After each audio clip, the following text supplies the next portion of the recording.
Alrighty.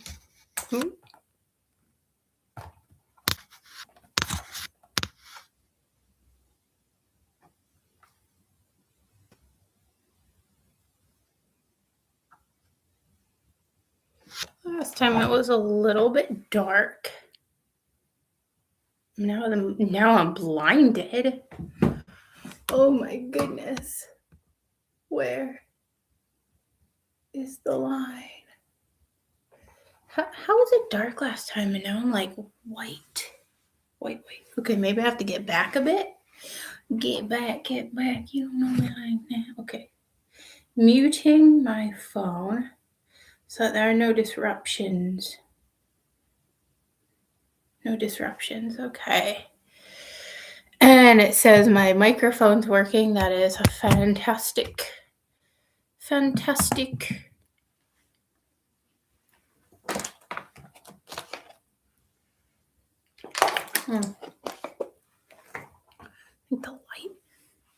the light should be a little more like that, I think. Okay, I'm gonna try to up the brightness just a titch because this is where I had it last time. It seemed like it was too dark when I watched it back. Okay.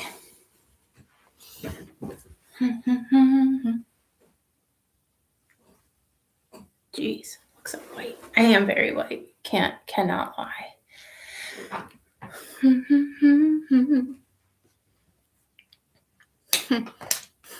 I was like, oh, this is gonna be a long one. I hope I don't run out of water. I don't think I will. I've got tons of water.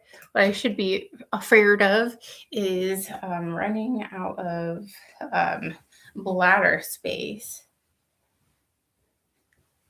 Oh, I can fold my laundry while I wait. Got like 2 minutes. 2 minutes. Prop up my notes right here. That's not gonna work. Let me prop up my notes. Oh, is that the way? Full disclosure, while I do this, I definitely have notes. I don't go off topic. That is actually for everybody's benefit. Now, I let my cats outside earlier, so they might be trying to get in the door. So if I have to interrupt to let them in, that's what I gotta do. They're very needy little buggers, they are. I have 5 cats, by the way, so chances on one of them interrupting us is pretty good. Okay, hora es. I think it's officially 4. No, I think one of these clocks is fast. Okay. If I have my notes here, I can still see if somebody chats over here. Awesome. Alrighty, it is 4 p.m. Let's begin. I have a lot to discuss. Hey everybody, it's Adri with a horse, and today we're going to be talking about one of the topics that has probably caused more arguments, more debate, more headache than almost any other topic in the horse world, and that is bit versus bitless riding. Are bits cruel? Is bitless riding actually kinder? Is riding without a bit automatically more ethical? Just all the questions today to get through. I will say up front, I don't think bits versus bitless is a black and white issue. Who would have guessed, right? Everything is so nuanced, especially in the horse world, and this is no different. So we're going to have lots of little avenues to go down and explore and chat about, because like most things involving horses, the answer is much more complicated than yes or no, bits are good or bits are bad. This live stream is not about attacking people who use bits or attacking people who do not use bits. I think there's room for all of us here. And whoever you are, like whatever you choose, good for you. No judgment from me. I'm just going to talk about the facts for the most part. I obviously will be dusting in my opinion, but literally it's just my opinion, so take it with a grain of salt. Like, you can leave it at the door if you don't like it. It's totally fine. Alrighty. So there are incredible horse people on both sides of the debate. Those who are super against bits and people who definitely are like bitless bridles all the way. Great riders on both sides, okay? The purpose of this conversation is to look at actual science, horse anatomy, biomechanics, welfare, research, and ask a very important question. What is actually best for the horse? We have lots of opinions, but when it comes down to it, what is in the horse's best interest? Okay. We're not talking about necessarily what's traditional, what's trendy, or how it makes someone feel morally superior to another person. Um, we're actually talking about what improves the horse's communication, comfort, and welfare. Because at the end of the day, the horse does not care whether something is called a bit, or a bridle, or hackamore, or a side pole. They just want to be treated fairly. Only the horse is experiencing the pressure for, as far as the equipment we're using. Only the horse is feeling comfort or discomfort in their mouth or on their face. So that's obviously what we should be focusing on, is the horse. And unfortunately, in the horse world, I don't think we do that enough. So grab your coffee or your tea or your bottle of water, what have you. I want everybody to be nice and hydrated because we have a lot to get through today. I do want this live stream to be respectful. We can have respectful conversations if anyone wants to chime in. I don't think we should be rude about it. That's one of the reasons I think this topic doesn't get discussed too much, is for fear of backlash and being attacked and insulted. So we're not going to do that here, right? Right. Okay. Because remember, behind every single opinion is someone who genuinely cares about horses. Okay. Nobody is waking up and being like, how can I make my horse's life miserable? Oh, I know. No, we are, we are all about making the horse as comfortable as possible. At the end of the day, we're choosing what we choose because we think it's in the horse's best interest. Oh, I got a little mithy like the thumbnail. Oh, someone likes my thumbnail. Thank you kindly. I put a lot of work into. So your words mean a lot to me. All right, gotta prop my notes back up. Okay. So why is this topic so controversial? One of the reasons this debate gets so heated is because people aren't actually debating the equipment. They're debating values. So a person who chooses a bitless bridle and a person who chooses a bitted bridle, they're doing what they think is best for their horse, okay?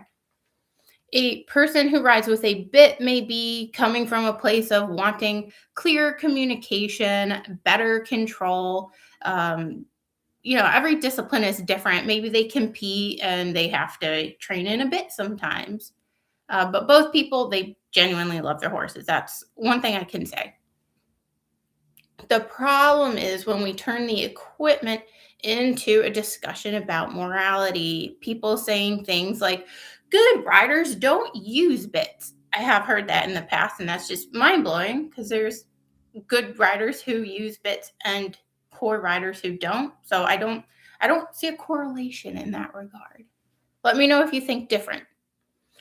And then there's people who kind of go on the other end and they say, oh, well, if you don't ride in a bit, you clearly don't know what you're doing. I've gotten that a lot. As someone who, full disclosure, I ride both bitless and in a bit. With my particular horse, we do everything bitless, including jumping, trailing, dressage. Everything is without a bit. We do not compete, sure. But that's just because my horse is way more comfortable without a bit. I can get into that later if anybody cares.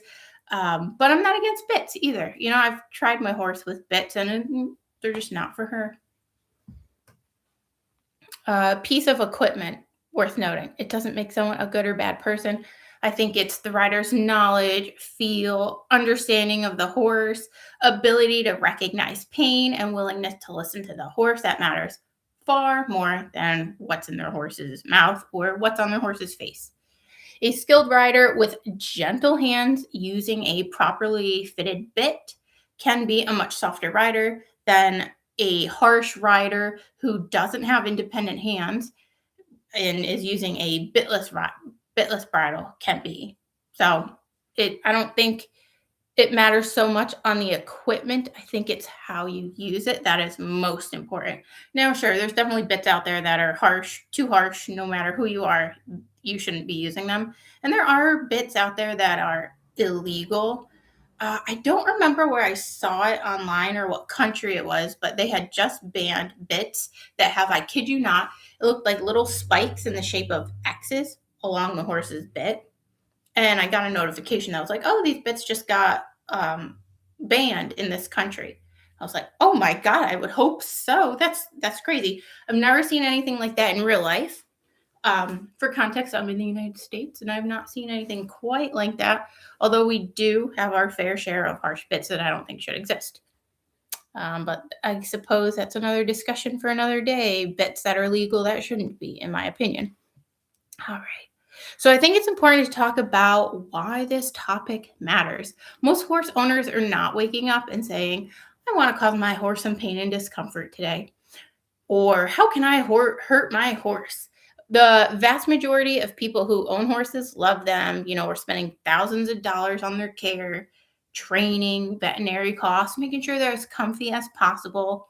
A lot of us pay extra for body work, whether it actually helps or not. It's another discussion for another day, but they're doing it with intention of helping their horse out. So when people who love their horse notice their horse is acting differently, or they notice when something seems wrong, a lot of times they're like, you know what, maybe I need different equipment. And that's fair. I've been definitely fallen into that hole myself where I've tried probably every single snaffle bit or mild bit that exists out there for my horse to see if maybe it was a bit issue, or trying different types of saddles to see if maybe if I got her a more comfortable saddle, this would be better or easier for her. So, if someone's flying through different pieces of equipment, the struggle is real. And that is a sign of someone who actually cares about their horse, even though they seem crazy, and they probably are. I was definitely getting looks at the tack shop when I kept going there, trying different pieces of equipment. And I wasn't returning the equipment either. I was keeping it because I was like, well, what if it helps? I get another horse someday, and this is the perfect piece of equipment. So I have a ton of stuff I actually don't use. A little fun fact. Probably most horse people do. It's a sickness for sure. All right. So we have conversations in the horse world about welfare, and we need to approach them from the perspective of how can we do better, not how can we shame someone who's doing something differently or using a piece of equipment that we would never dream of using. Because shame usually doesn't create better horse care. Education does. And that is really the goal of today's conversation. So let's talk about the history of bits, because understanding why something exists help us understand how it was intended to be used.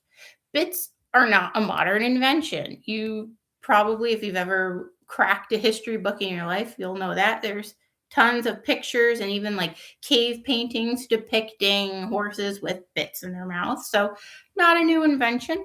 Ancient civilizations like the Scythians and Greeks and other horse cultures used forms of mouthpieces to communicate with horses.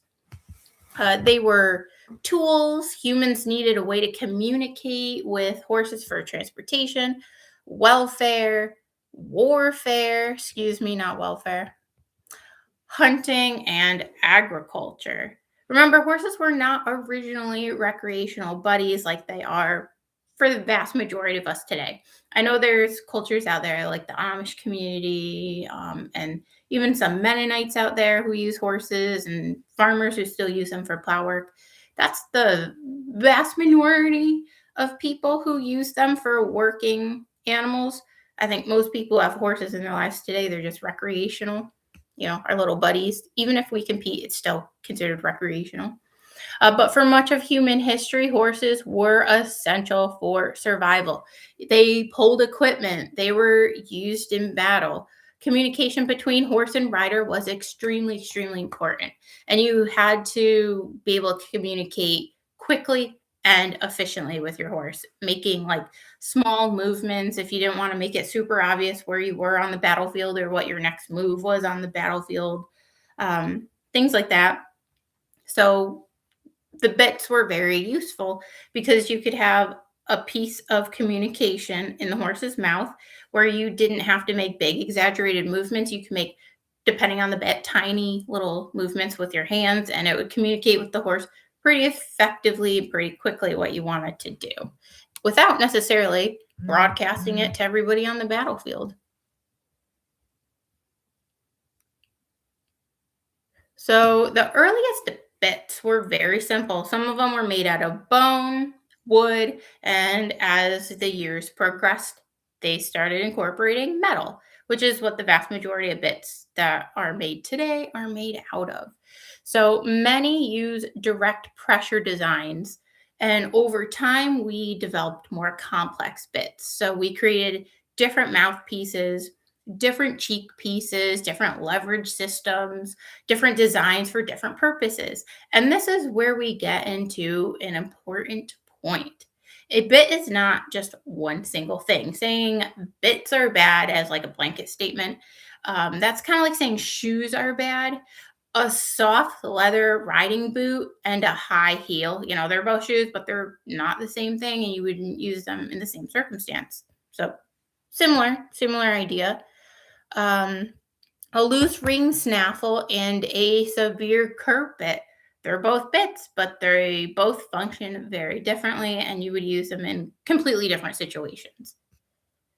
So, why were bits developed? So, one common argument is horses don't need bits. Humans invented bits because they wanted control. And there is some truth to that idea that bits increase control.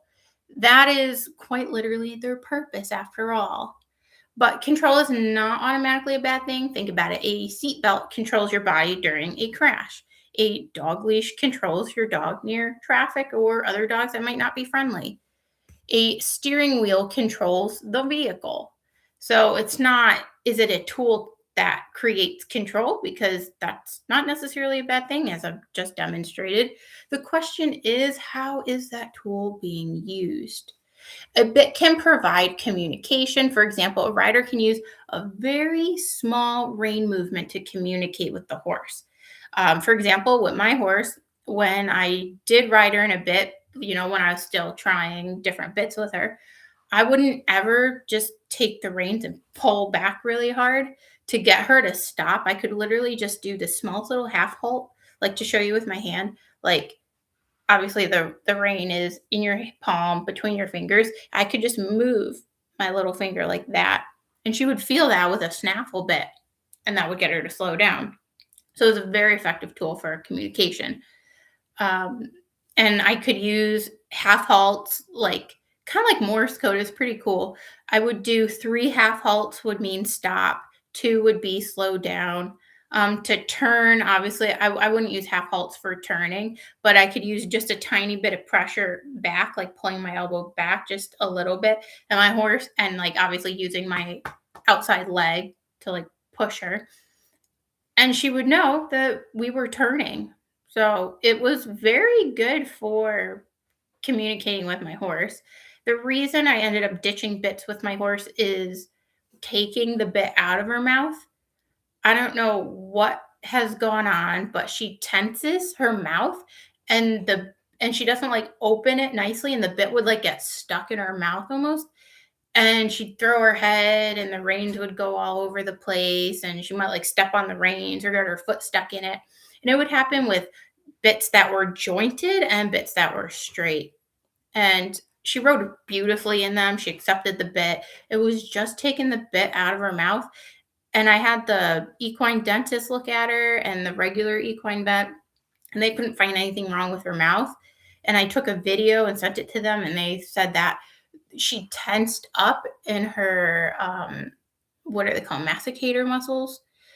Um, she would just tense up in this part of her mouth, and for some reason that like prevented the bit from coming out. So that's why I don't ride my horse with bits, because taking it out causes her pain and stress and discomfort, and I don't need to do that to her. Not at all.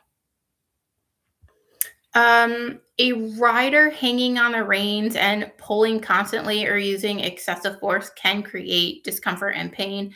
So, the same exact piece of equipment can create completely different experiences depending on the rider.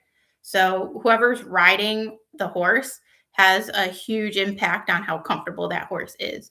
So, my horse rides really well with a bitless bridle, and that's because I'm super soft with her. She doesn't like big, heavy cues and a lot of pressure. She's very sensitive. She can pick up on just like little small aids. And I've had a couple of other people ride. Oh, that must be one of my kitties wanting to come in. I've had a couple of other people ride her, and it was kind of like an ugly ride, and I think it's because they use a lot of pressure. And I did preface them. I was like, oh, by the way, she's very sensitive. I know she is not wearing a bit, but you still do not need a lot of pressure. And they would just use way too much, and she hated that. So it's a lot about the rider. Not these people are bad riders, they just weren't used to a horse that sensitive without a bit. Now let's understand a little bit about the history of bits and talk about something that I think is absolutely critical in this discussion, and that is the horse's anatomy. Because one of the biggest problems in the bit versus bitless conversation is that people often talk about bits without actually understanding what's happening inside the horse's mouth. And before we can decide whether something is ethical or not ethical, we have to understand what the horse is physically experiencing. So let's talk about the parts of the horse's mouth and head that are involved. So when people talk about bits, one of the most commonly discussed areas is the bars. Now, the bars is the space in the horse's mouth between the incisors, which are its front teeth, and the molars, which are like the cheek teeth or the back teeth. There is jawbone with just a thin layer of tissue over this part of the mouth. And this part is super sensitive to the horse. So there's no teeth there, but that's where the bit sits. You can imagine how uncomfortable it would be to have a piece of metal or some other type of object sitting on the horse's teeth.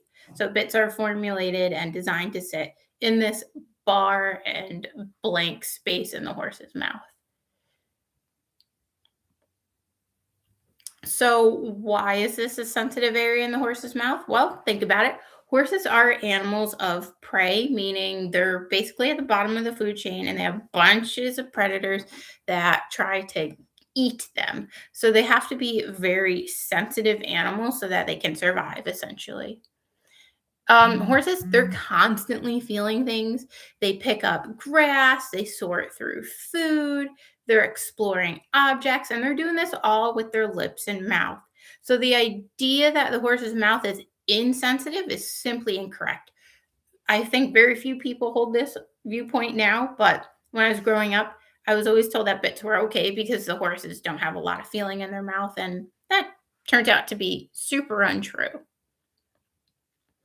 The horse's mouth is, in fact, a highly sensitive area. But sensitivity doesn't automatically mean that all contact is harmful. The distinction is incredibly important. A sensitive area can experience gentle communication or it can experience excessive pressure. Okay, next up, the tongue. The tongue is probably the most common thing people bring up when criticizing bits. People will say, oh, the bit crushes the tongue, or the bit is hurting the tongue and pinching it. And there are situations where excessive rein pressure can absolutely create discomfort involving the tongue. However, the reality is a little more complicated than that. The horse's tongue is not just a soft cushion, it's actually a very strong muscle. It helps the horse manipulate food, swallow, and maintain normal oral function. When correctly fitted, a bit that is used correctly as well as fitted correctly, it's not supposed to be forcing the tongue downward or causing crushing pressure. The problem happens when there is excessive pressure, poor fit, inappropriate bit selection, or inappropriate riding technique. So, for example, a rider that is constantly pulling back on the reins, they're creating sustained pressure on top of the horse's tongue and potentially even to the top of the horse's mouth. No doubt about it. A rider with independent hands who uses very brief rein signals followed by a release. It's not enough to, when a horse turns, you like pull on the rein. You have to release that rein once the horse does what you want them to do.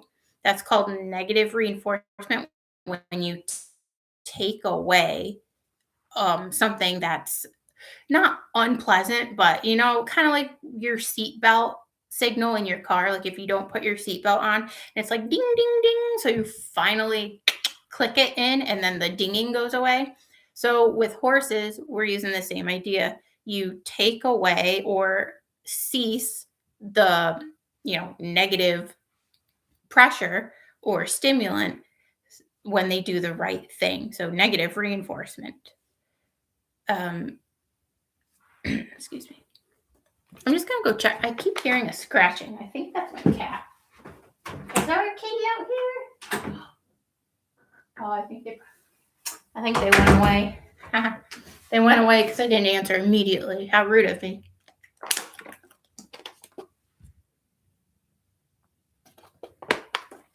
Okay.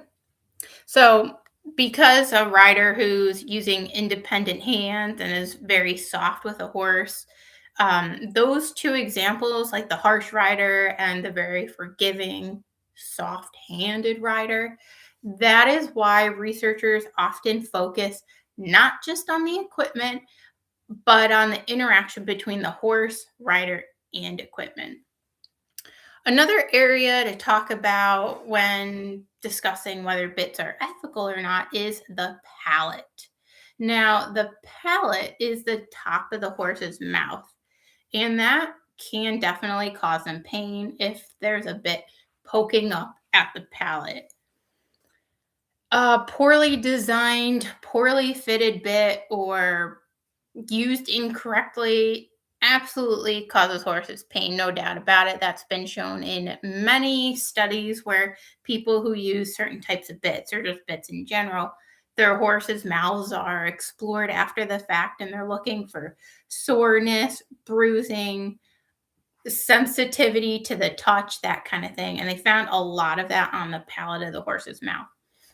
This is especially relevant with certain mouthpiece designs that create upward movement or leverage. There's even certain bits that have, so let's say there's a bar, and then in the middle of the bit, it'll literally be like a lowercase n, so like a little lump, and then it goes straight, so that no matter what, there's contact with the horse's palate. I don't like those kind of bits. I think that's excessive. You would have to be like a ghost rider where like you're not touching the reins at all for this to not be like abusive to the horse, because even if it's just poking them as it sits there, it's hitting the roof of their mouth. So I can't imagine like increasing the pressure on that. Like ouch. Can you imagine? Oh, that's giving me chills just thinking about it. Ugh. All right, but however, we should avoid oversimplifying. Not every bit contacts the palate, thank goodness. Not every horse has the same amount of room in their mouth. Some horses, their palate is lower. Some horses have a thicker tongue than others. Some horses have just a small mouth. That's why choosing tack should involve considering the individual horse rather than assuming one piece of equipment is identical for every horse. It's not. Now let's talk about something interesting because it brings us to the bitless discussion. A lot of people assume bitless means no pressure, but that's obviously not true. How we ride horses is usually all about pressure, whether you're turning, stopping, having them go forward, having them lengthen their strides, shorten their strides. We communicate through pressure. So just because it's a bitless bridle doesn't mean we're not using pressure. A bitless bridle is just removing pressure from inside the mouth, and instead it's applying the pressure to different parts of the horse, different parts of the horse's head specifically. And that could be anywhere from the nose, the nasal bones, the cheek area, the poll, which is right behind their ears, or the jaw. And this is where many people misunderstand bitless equipment. They assume no metal in the mouth equals no discomfort, but the horse does not experience metal, you know? Like they're not, when a bit's in their mouth, they're not like, oh, this feeling is metal. No, they're feeling pressure, they're feeling discomfort and rubbing. And a bitless bridle can create an immense amount of discomfort and pressure when used incorrectly. And I do think bitless bridles do tend to be used incorrectly because what I see is a lot of people using them with children, which I understand because you don't want to put a bit in a horse's mouth and like have a kid who's like tearing out their horse's mouth. Mouths are very sensitive, especially if you're a horse. But then they think that they don't need to teach the children to have soft hands just because there's not a bit in the horse's mouth doesn't mean that you don't need to stress to the rider that they need to be soft and gentle.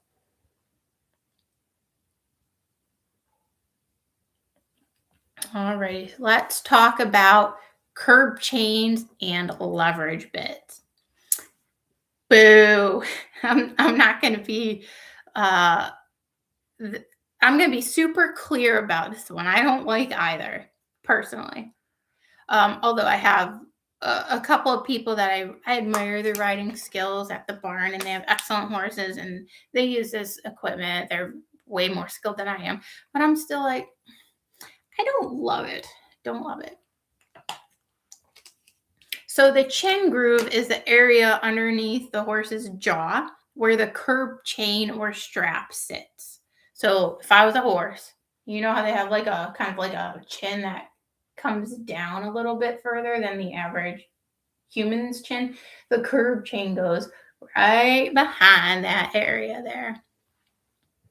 And when a curb bit is engaged, the pressure can be applied to several areas on the horse, like the bars inside the mouth, the tongue, the chin groove that we just talked about, the poll, the area behind the ears. The reason curb bits are powerful is because they create leverage. And this is something that a lot of people misunderstand. A snaffle bit and a curb bit, it's not mild versus severe. The direct pressure snaffle bits applies rein pressure more directly. Oh, excuse me. I'm reading this sentence I typed out, and I think I typed it out a little funky. What I'm trying to say is snaffle bits apply the exact amount of pressure that you apply with your rein. So if you're using 1 pound of pressure with your left rein, your horse feels 1 pound of pressure to the left side. Now, if you're using a leverage bit, depending on what kind of bit, it can be many times the amount of pressure. And where people use curb bits tends to be in disciplines where you want subtle rein movements and it's supposed to look flawless. Like, for example, dressage. In dressage, you don't want like big hand movements that look sloppy and they're not going for that. So they'll use leverage bits so they don't have to move their hands as much, but the horse is getting a big signal in the mouth. Now, if they were using a snaffle bit, they'd have to use, like, to create that same amount of pressure in their mouth as is created with a curb bit, they would have to move their hands pretty significantly, and that is ugly. Dressage does not like that. They do not approve. But that's not to say that every curb bit is cruel. Many experienced riders use curb bits with extremely soft hands. Like I said, literally like little half halts, and the horse can feel that with the curb bit, and it's maybe the same amount of pressure someone with a snaffle bit would apply if they were just turning, less softly, using a typical amount of pressure, if you will. But it doesn't mean that the margin of error is not there. In fact, the window of error before the horse becomes uncomfortable in a curb bit is very tiny. It's very easy to mess up, or like if you're losing your balance, or there's, I don't know, maybe there's a wasp swarming by your head and your instinct is to put your hand up and swat it away. If you catch your horse in the mouth with that, they're gonna feel it a lot. You really have to be very experienced and like know your stuff. And there's still room for error, of course. We're humans after all. One of the biggest things I want people to take away from today's live stream is this. The bit itself is not the entire story. The bit is just part of a system. The system includes the horse's anatomy, the fit of the equipment, the design of the bit, the rider's hands and skills, the horse's training, the horse's physical condition, the horse's previous experiences. So imagine two scenarios. A horse is ridden in a properly fitted snaffle by a rider who has very soft hands and uses minimal rein contact. They release quickly and they're listening to their horse. Now compare that to a horse that's ridden bitless, nothing in the mouth, and a rider who's constantly pulling on the reins. And maybe they're using a mechanical hackamore, or they're using a bitless bridle that has shanks on the side, and they're using leverage, and they're being heavy-handed. I mean, which horse is going to be more comfortable? I think the answer is pretty obvious. The horse with a bit in this situation. The second horse may actually be experiencing more pain. Because again, the absence of a bit doesn't automatically mean the presence of kindness. Not at all. And similarly, the presence of a bit doesn't automatically equal cruelty. This brings me to one of the most important concepts in horse training, the release. Horses learn from pressure and release. Pressure is not automatically abusive. Obviously, it's supposed to be the lightest amount of pressure needed to communicate to the horse. And even natural horse behavior involves pressure. Like if a horse is eating their food and another horse is like, you know what, I'm actually going to eat your food. They'll like flatten their ears and get in that horse's personal space. And sometimes they'll even like put their lips or teeth around the horse without biting. Or it doesn't even have to be a physical pressure. It can just be like invading their personal space to get them to back up. That's also considered pressure. So not automatically abusive, obviously, because horseback riding is basically all pressure and release. So a horse moves away from another horse while applying social pressure. A horse responds to cues from the environment. The ethical question then becomes, how much pressure, for how long, and how clearly? And the horse is given a chance to understand and respond. Hopefully, otherwise that is bad training and bad riding. A good rider applies the smallest amount of pressure needed to communicate with the horse. A poor rider escalates pressure because they don't have the timing or feel to communicate effectively. So now that we understand the anatomy and the fact that both bits and bitless equipment work through pressure, the next question becomes, how much pressure are we talking? And what does the snaffle actually do? We're getting to the part of the conversation where I think a lot of misunderstanding happens, even more so than in the beginning. Because people often talk about bits in very simple terms. They'll say, that bit is harsh, that bit is gentle, this bit hurts my horse, this one doesn't. But the reality is the bit is just a mechanical tool. And to understand whether something is ethical, we need to understand the mechanics behind it. So let's talk about bits and how they actually function. First, I do want to make an important distinction. So obviously, pressure is not automatically pain. When you're having your horse turn to, let's say, the left, I use my right leg, usually the lower part of my leg, and I just apply a little bit of pressure, and then my horse moves off, and I don't actually have to use my left rein for the most part. And I ride my horse bitless.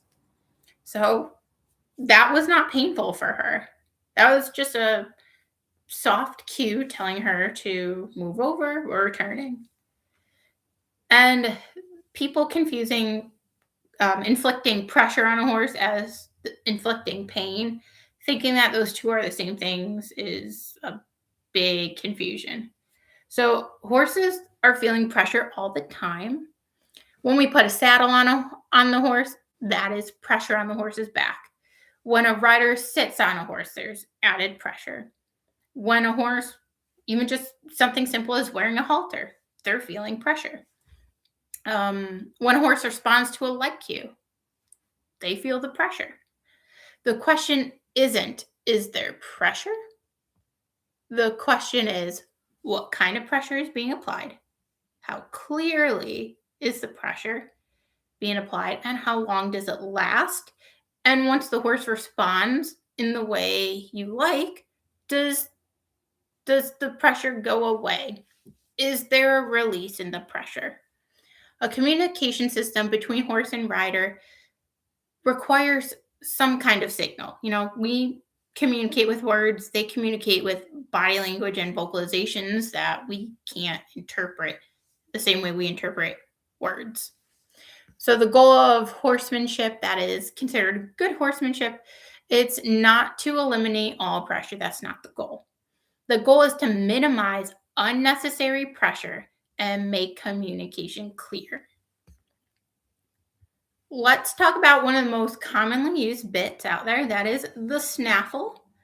A lot of people hear the word snaffle and they automatically think good, harmless, soft, gentle.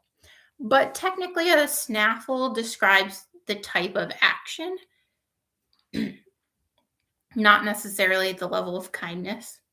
A snaffle generally works through direct pressure, meaning the amount of pressure the rider applies through the reins is directly transferred to the horse.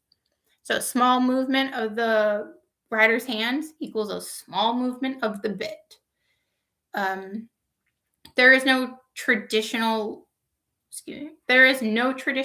leverage from long shanks. However, there are many different types of snaffles out there. There's loose ring snaffles, where the rings, as the name implies, move, which can pinch your horse's mouth. So loose ring, not my favorite. There's egg butt, which are shaped like similar to eggs.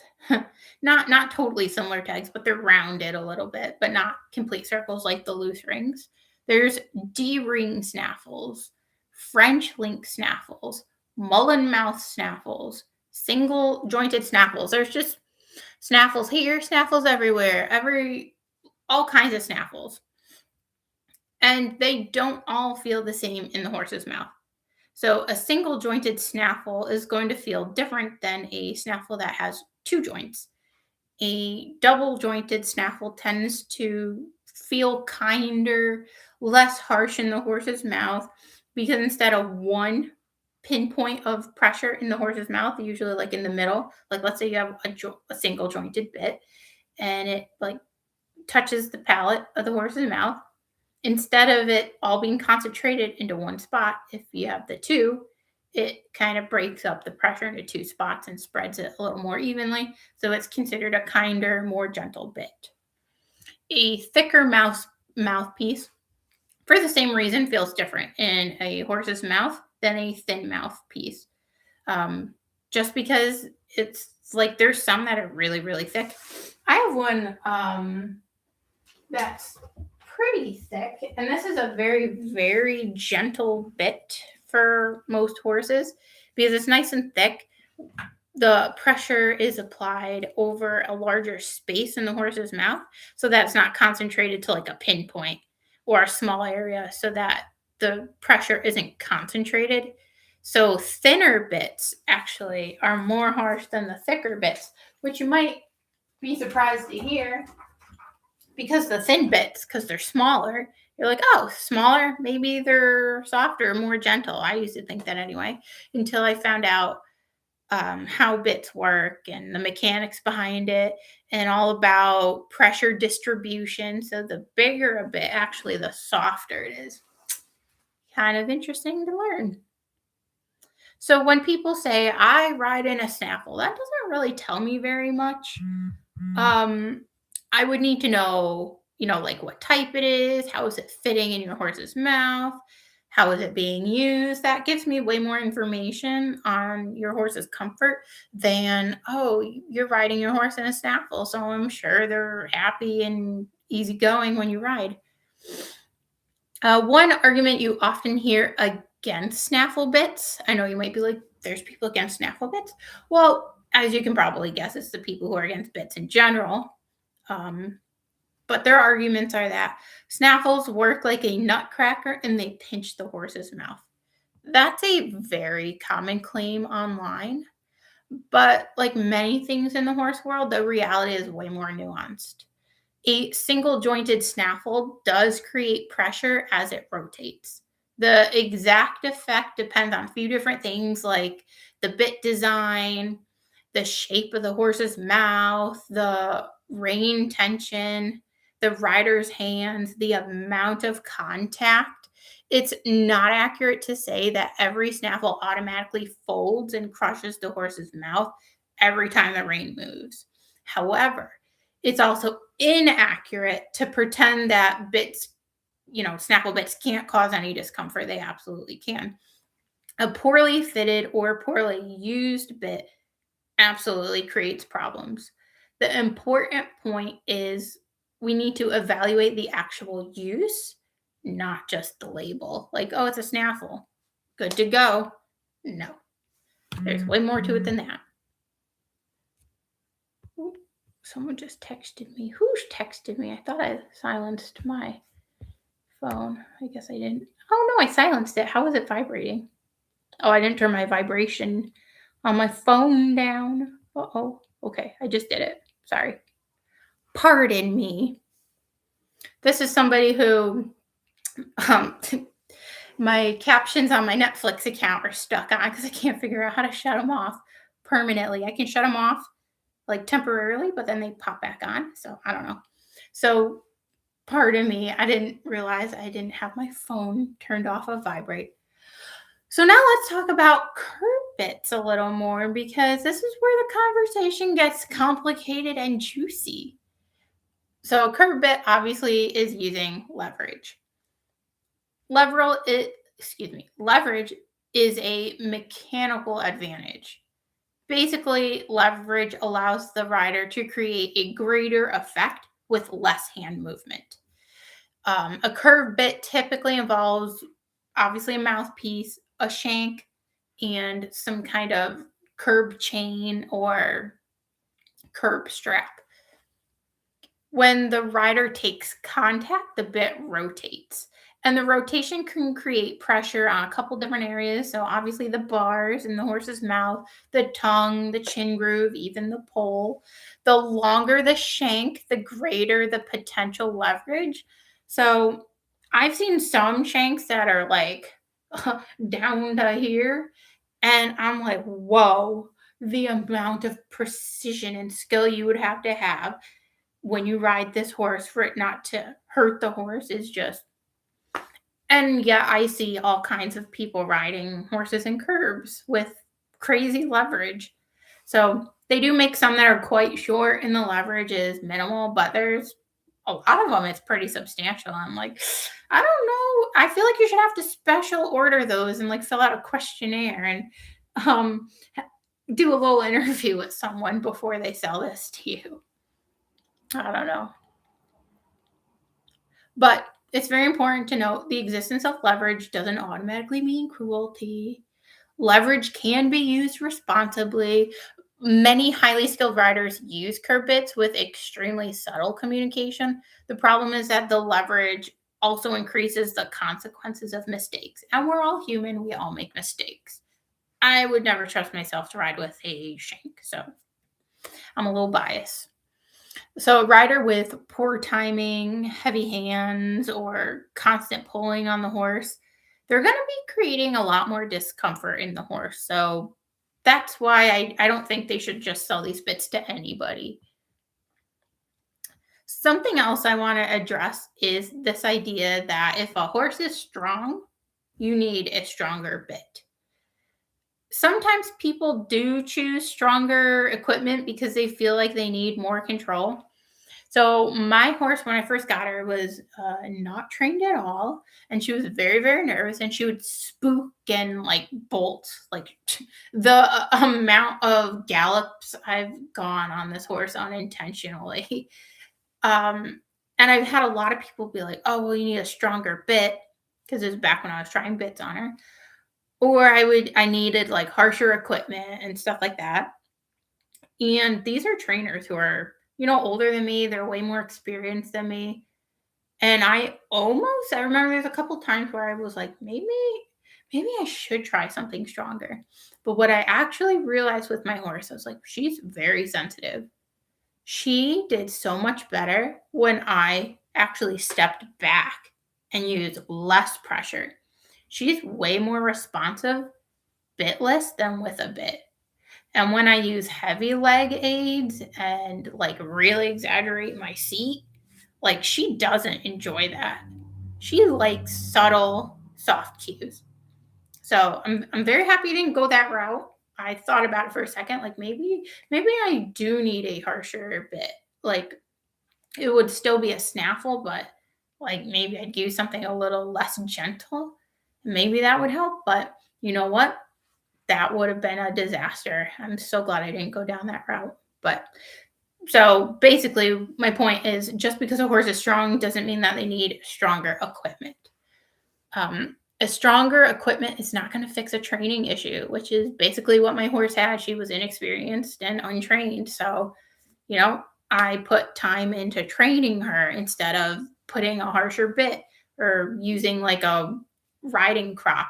I do use a riding crop with her from time to time, but I don't hit her with it. So I can literally just lay it like she motorcycle leans sometimes around turns.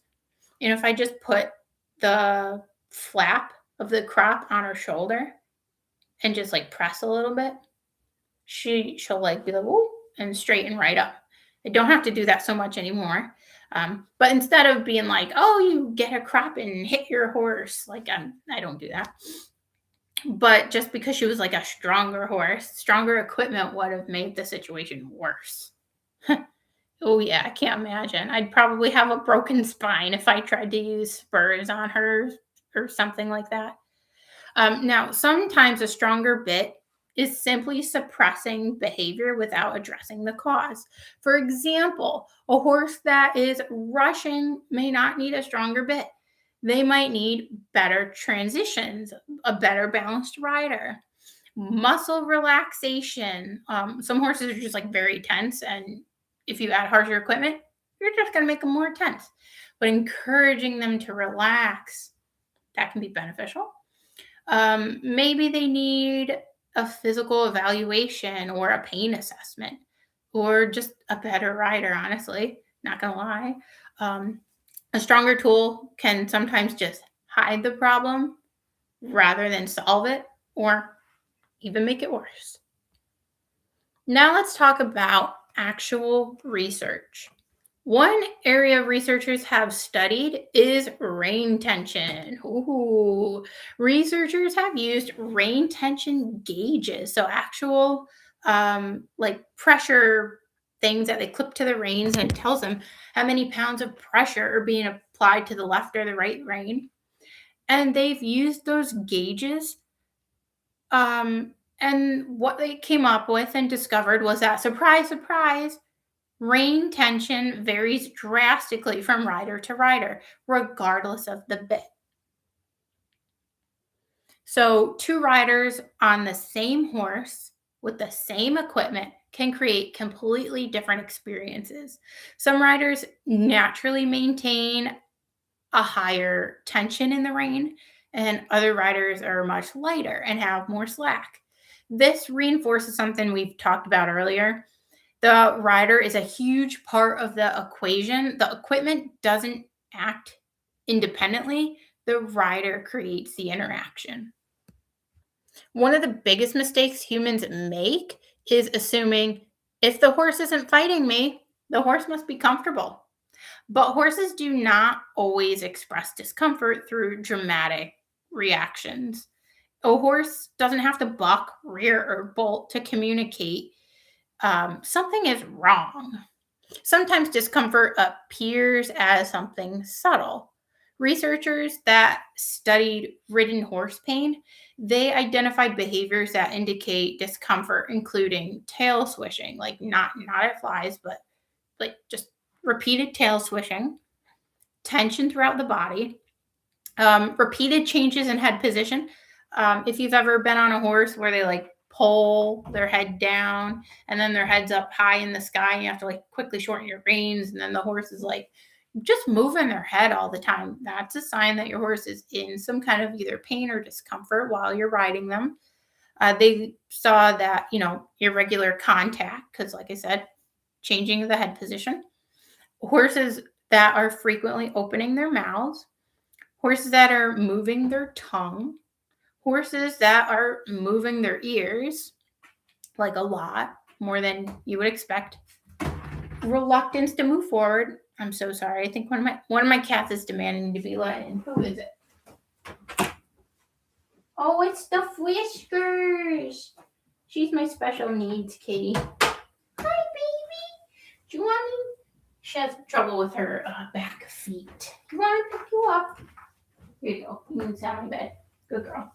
You're getting a bath later, lady. Anyway, so some other signs that the horse was in pain while being ridden. They found horses that were reluctant to move forward, frequent transitions in their behavior, like 1 second they're going with you and the next they're acting out. The important word here is may. Those may be signs that your horse is in pain or discomfort or stressed out. Now, one single behavior does not prove pain. A horse can swish its tail because of flies or it's just a little bit anxious. A horse can open its mouth for many reasons, but patterns matter.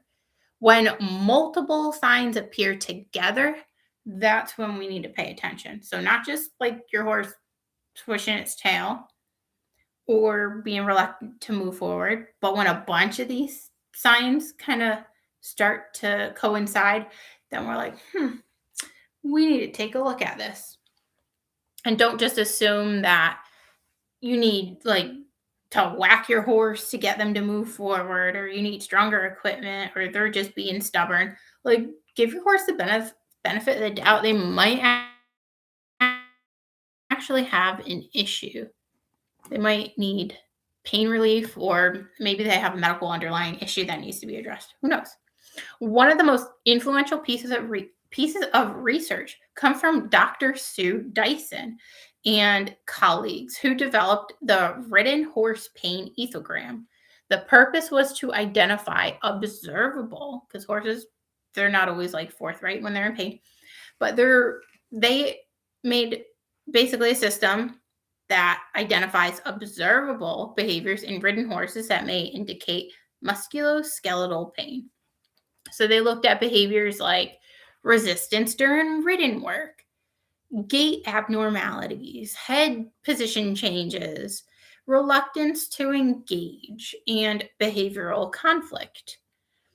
So an example of behavioral conflict is a horse with like a very tight clenched mouth.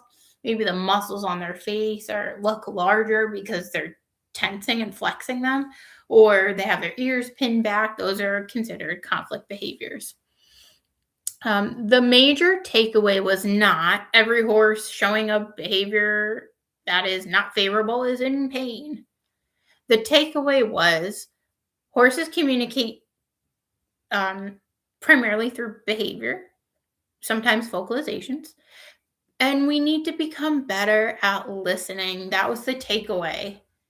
That applies to bits, saddles, training methods. It literally applies to everything. All too frequently, we see a horse acting up and we're like, this horse is not behaving well. It needs something harsher. It needs harsher equipment or a harsher rider, someone who's not going to let the horse get away with stuff. Instead of being like, hey, maybe we need to look at the equipment we're using and actually downgrade and take away some of the pressure and the harshness, or bring the vet in for an evaluation. You never know. I remember one day, this actually wasn't that long ago. My horse is such a good horse. She's so usually so willing to do jumps. For whatever reason, she really likes jumps. If we're doing flat work and there's a jump set up in the arena, she tries to jump it.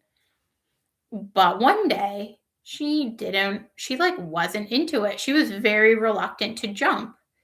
And sure enough, at the end of the ride, which was cut short because of this, I looked under her hoof and she had a little stone in her hoof. So somewhere between when I picked her hooves in the barn before the ride to just bringing her up to the arena, she picked up a stone somewhere, or maybe even in the arena. I'm sure there's like little stones in there too.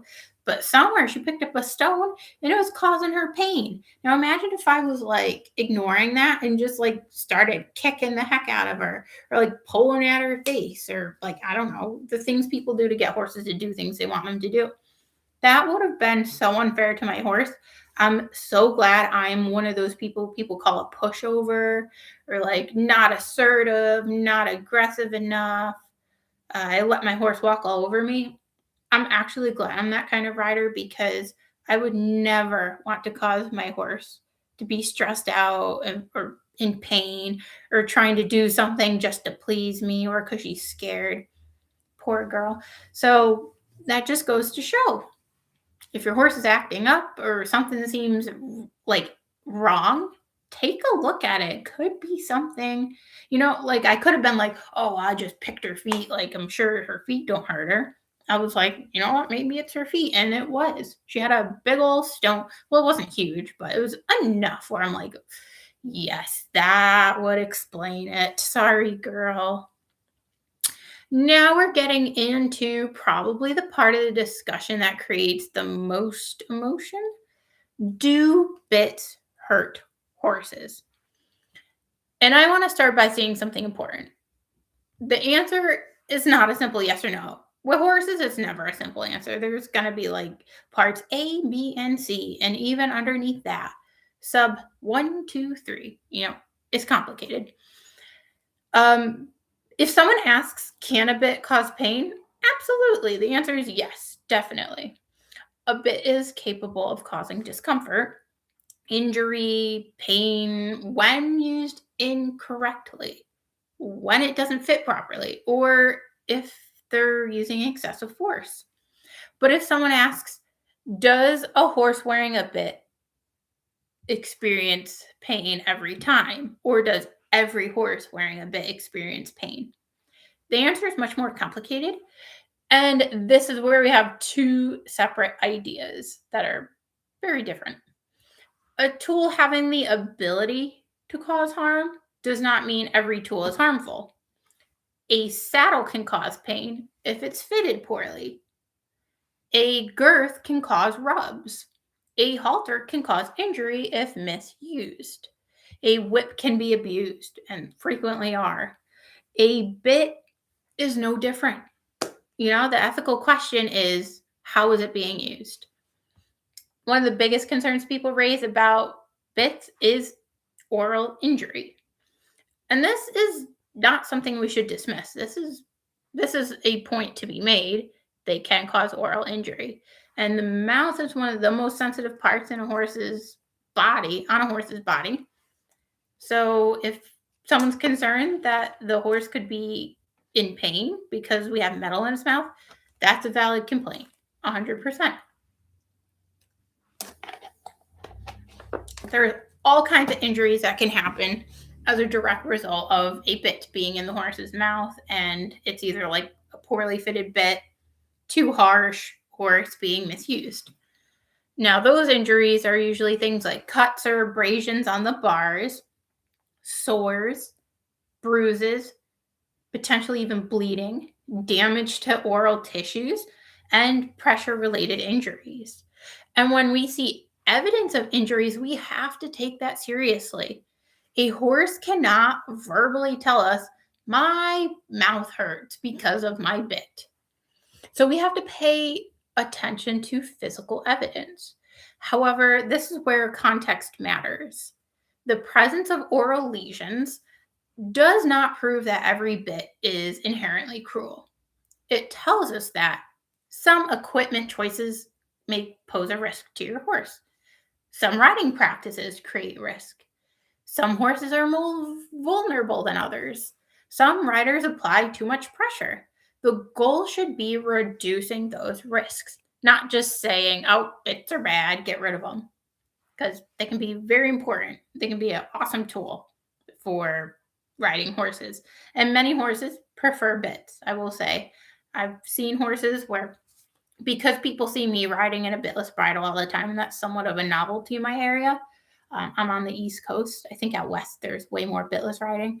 But people are like, oh, let me see if my horse will do it. And some horses just hate nose pressure, or they don't like some of the Dr. Cook bridles where they cross underneath and they don't release immediately.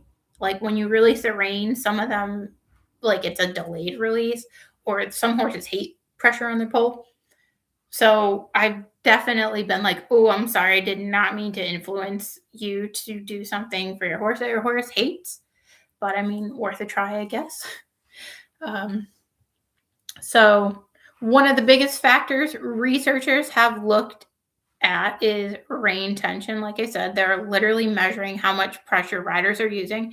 And wouldn't you know it, riders did not realize how much pressure they were using. When they asked riders how much pressure, like pounds of pressure, they thought they were applying to the reins, they consistently underreported how much pressure they thought they were applying, which is another reason why I do not like curb bits or leverage bits or even bitless leverage mechanisms, because you don't realize how much pressure you're applying, many of us. Because a bit sitting quietly in a horse's mouth is very different from a bit being pulled against consistently and constantly. Think about it this way. If you put a shoe on your foot and it fits correctly, you don't really think too much about it, do you? You're like, this is fine. But if someone is repeatedly pushing your foot into the shoe, a shoe that fits and it's soft, your experience changes dramatically. And I think that's how bits are with horses.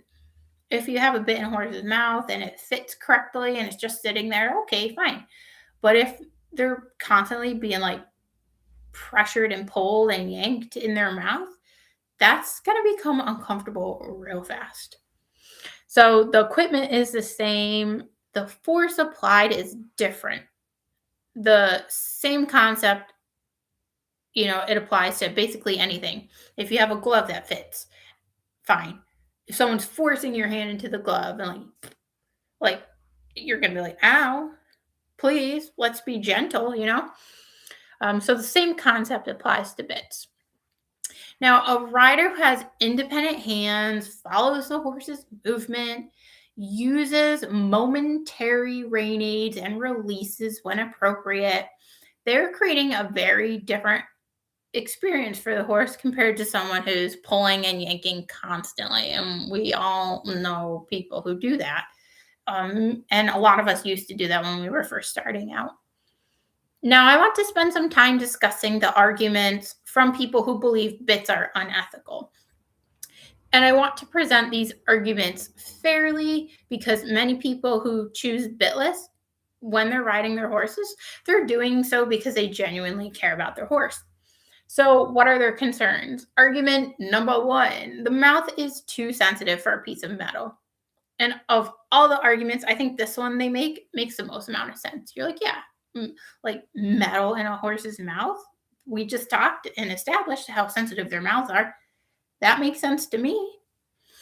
The argument says that because the mouth contains sensitive tissues, putting a metal object inside creates unnecessary discomfort. And like I just said, there's definitely some logic to this concern.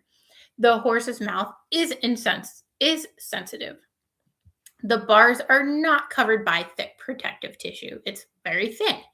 So, yes. Oh, and also the tongue. It's a muscle, it's highly vascularized. There's many nerves and muscles that can feel pressure very easily. So we should be thoughtful about what we put in our horse's mouth. However, sensitivity doesn't automatically mean that something should never be touched. The horse's mouth is where communication has traditionally occurred. The question becomes, is the contact appropriate or is it excessive? That's what it's about. Whether you have a bit or not, if you're being excessive with your pressure, it's going to cause pain and discomfort no matter what material you're using and no matter what kind of bridle you're using. Their second argument against bits is saying bits can be used to overpower horses instead of training them. This is one of the strongest criticisms. And honestly, there is truth there. Some horses use equipment as a shortcut. Instead of asking, why is my horse running through my aids? They ask, what bit will get my horse to stop this? But equipment does not replace training. Live streaming here. Oh. I've got it. I'll put it back. But equipment does not replace training. A stronger bit cannot replace things like balance, communication, trust, relaxation, correct conditioning. A horse that is only controllable because they have a severe piece of equipment on them, that's not necessarily a well-trained horse. The equipment may simply be masking the issue. Argument number 3: horses cannot consent to having a bit placed in their mouth. This is a philosophical argument that has become more and more common. People argue the horse did not choose this, so we should choose the least invasive option.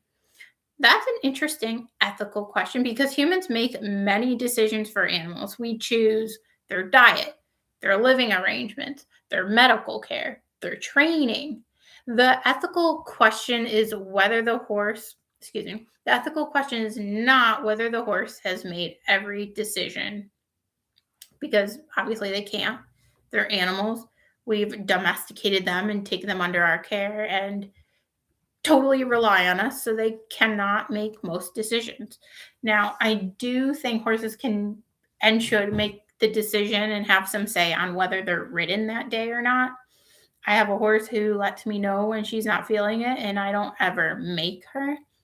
Now, the first sign of her not feeling it, I'm not just like, okay, I'll put you away, because I don't want to teach her like bad habits or anything. But there's days where, it's too hot. Maybe horses and animals have mental health just like us. And if she's not feeling it, I don't push her, but there's certain criteria that she has to meet in order for me to be like, okay, I think you need a mental health day.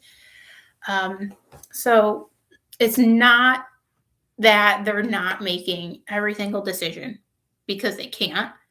The ethical question is whether our choices that we make on their behalf promote their welfare. A horse cannot consent to wearing shoes either, and a lot of them need shoes, but they can't be like, yes, put shoes on my feet. A horse cannot consent to receiving veterinary treatment. So the question becomes, is the intervention necessary, beneficial, and done humanely. One thing I want to challenge is the statement that bits are cruel. Because while I understand where the statement comes from, I think it's too broad. It assumes every bit, every horse, every rider, and every situation is identical, and that's not the case. A properly fitted mild bit used by a skilled rider is not the same thing as a severe bit used with harsh hands. Those two situations should not be treated like they're identical because they're not. When we make blanket statements, we actually lose the ability to have productive conversations about welfare. Now, if you're someone who's like, I think all bits are cruel, I'm not really going to fight you on that.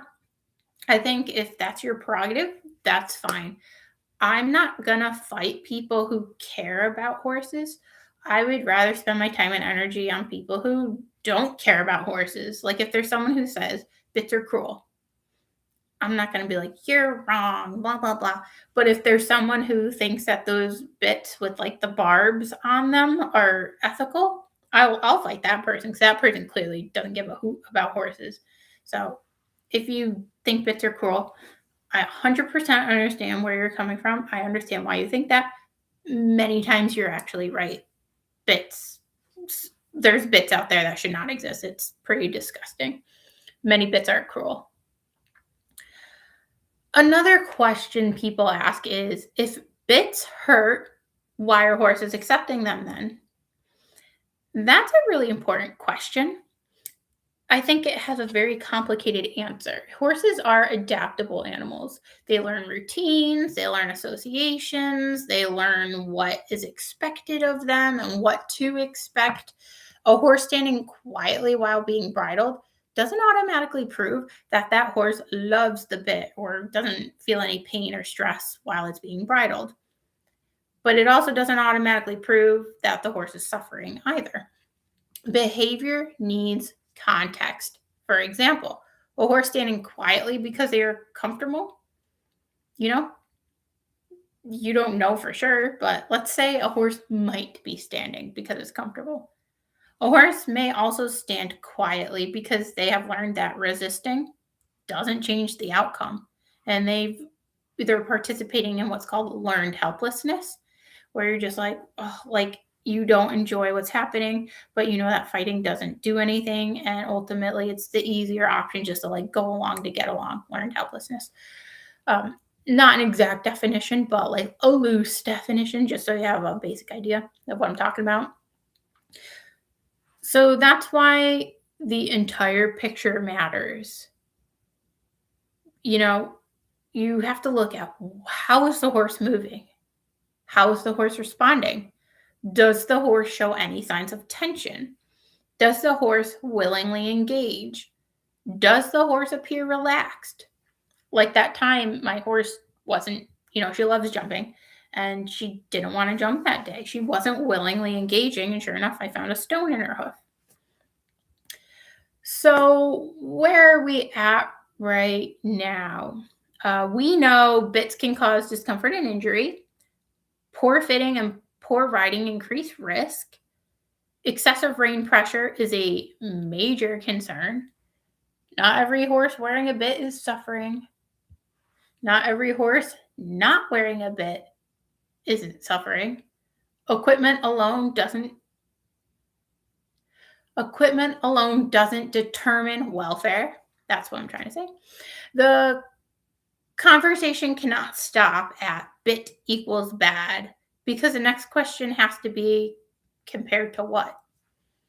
And that brings us to the other side of this debate, because a lot of people hear bitless and they immediately think gentle, natural, pain-free. But is that actually true? Can bitless bridles cause pain? Can a hackamore be harsher than a bit? What does the research say about pressure applied to the horse's nose and the horse's poll? And is bitless automatically a more ethical choice? this is what we're going to discuss next. Now we're getting to the other side of this debate. We've talked about bits and how they work and legitimate welfare concerns surrounding them. Now let's talk about bitless riding, my favorite. I'm a big advocate for it if the horse is also for it. Like I said, there's a couple people at my barn who were fascinated that I was riding without a bit and jumping without a bit, tried it on their horse, and they did not get the results they hoped for. So it can be great, but it's definitely not for every horse out there. Not for every rider either. So no bits, no pain. That sounds logical, right? At first it does. The concern with bits is pressure being inside the horse's mouth and then remove the bit, you remove the problem, right? But the reality is way more complicated than that because bitless doesn't equal pressure free. It's just shifted the pressure from inside the horse's mouth to outside the horse's head. Primarily nose, poll, underneath the chin, and cheeks, depending on the bridle. First, we need to define what we're talking about. Bitless is not one single piece of equipment. I think I swallowed a bit of air with my water there. Some examples of bitless bridles include side pulls, which is what I use. I do have one for demonstration. This is very similar to the bridle that I ride my horse with. This is just a little too big for her head. She's an Azteca, and they have smaller heads, kind of like quarter horses. So I actually ride her in a cob bridle. This is a full size. But you can see, if I'm a horse, this would be where my nose would go, out this way. And it just has these little rings. So if I'm going left or right, I literally just apply a little bit of pressure and it just pulls from the side. I got this from Free Spirit Equestrian. Awesome quality bridles, by the way. Not obviously, oh, look at my hair. Obviously not paid to say this, but I like how wide these nose bands are because this is what's in a side pull where most of the pressure that you're applying is bearing down on the horse is their nose. And if it's a nice thick nose band, the pressure is being dispersed evenly and over a bigger area, causing less pressure points. And it's pretty padded too, so it's nice and soft and squishy. So 5 stars for those. That one's just a wee bit too big. But again, I'm like, well, what if I get a horse with a bigger head? I'll have a bridle for it. So you never know. Maybe one day. It's a very nice bridle. So there's the side pulls, like I just showed you. There's the Western bridles that are bitless. They basically, I think it's braided raw hide or leather. And then it kind of has like a little knot here because the reins are rope. So I'll just call that a Western bridle. I think they're called Bosals. I don't know how to pronounce it. It's like Bosals. So that. Some people use rope halters. Some people use the cross under bitless bridles, like I was just telling you. Some of the Dr. Cook ones cross under, and a lot of people like them, but I don't like those so much just because the release isn't immediate. And if you're teaching a young horse, it's very important that you release the pressure like immediately as soon as they do the right thing, so they know that that was the right thing. So when there's a delayed release, not a huge fan of that. Oh, let's see. I've got a comment. So happy you were talking about this. You were making such good points. I ride horses, and so far I've seen that almost all horses go bitless with some time and care. Oh, that's awesome.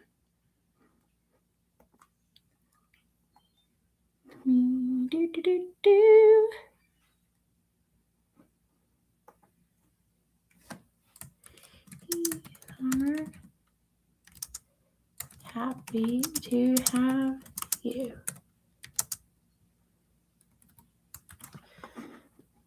And I agree, Summer. Many horses do fantastic bitless. Now, if you take a horse who's been riding in a bit for years and years and years, and you just throw a bitless on them, I wouldn't expect it to go 100% smooth. Sometimes it can, they can surprise you. But gradually transitioning them to it, like small sessions where they're bitless for like 5 minutes, and then increase it 10 minutes, and then before you know it, you can put that bit in the closet. Um, so many different styles of bitless bridles out there. They're not interchangeable. They do all work differently. Some apply pressure to the poll, some apply pressure to the cheek pieces, others to the nose. So, oh, and also horses have a very thin bone, nasal bone, compared to the rest of the bones in their face. It's very thin, and you can chip it or fracture it as if you use too much pressure. So even with a side pull like I've got, use very small amounts of pressure. You basically just use the smallest amount of pressure needed because you don't want to hurt your horse's face. And you have to make sure that your bridle, as pretty as it is, like the one I've got back here, as pretty as it was, it sat too low on her nose and it could cause some damage. If, I'm a human, I make mistakes. If I like accidentally pull too hard, or I'm like jumping and I'm like, I end up pulling on her. I didn't want to hurt that bone in her nose, so I got her a cob-sized bitless bridle, and it sits a little bit higher, so it's not going to be hitting that tip of the nasal bone there.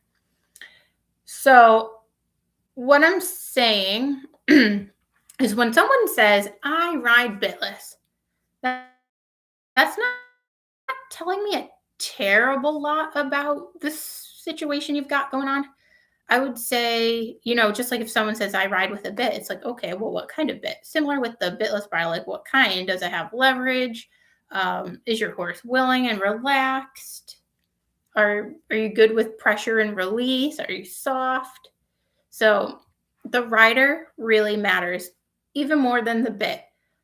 I think, yes, there's bad bits out there that shouldn't exist, but excluding like the extremes, the ones that are like banned or should be banned, like snaffles, you can have a very, very harsh rider and you give them a snaffle and the horse is in pain. Or you can have a very harsh rider riding bitless. So it's all about the rider. Yes, I think the equipment matters. I think the rider matters more. So starting with one of the most simple forms of bitless equipment is the side pull. Those are my favorite. It's straightforward in design. That's one of the reasons I like it. The reins attach just to the side, as the name implies, and generally has very direct action. When you pick up the left rein, the left side of the horse's face feels the pressure, and then that's how they receive the turning cue. There's usually less mechanical leverage compared to something like a mechanical hackamore. And I don't, like I talked about earlier, I don't like bridles that have leverage because people make mistakes and riders consistently underreported the amount of pressure that they were applying to the reins. When they had the gauges on the reins for the studies, riders consistently underreported the amount of pressure. And this was true across all levels of riding. Like people who have been doing it for decades and beginners, everybody doesn't realize how much pressure they're using. So for many horses, especially horses that are comfortable and well trained, a side pull can be a very reasonable option. However, a side pull is not automatically gentle. A rider can pull continuously with a side pull and create a significant amount of pressure on the nose. So again, the equipment doesn't operate independently from the rider. The rider is a big part of the picture. Another form of bitless riding is the Western bridle. I think, again, excuse me if I mispronounce this, Basel. I think Basel sounds better. I don't know. Basel sounds kind of fancy. A Basel. But anyway, this part of Western culture, is very traditional and it has a very specific purpose. The purpose of this, it's not just a bitless bridle, it's part of a complete training system.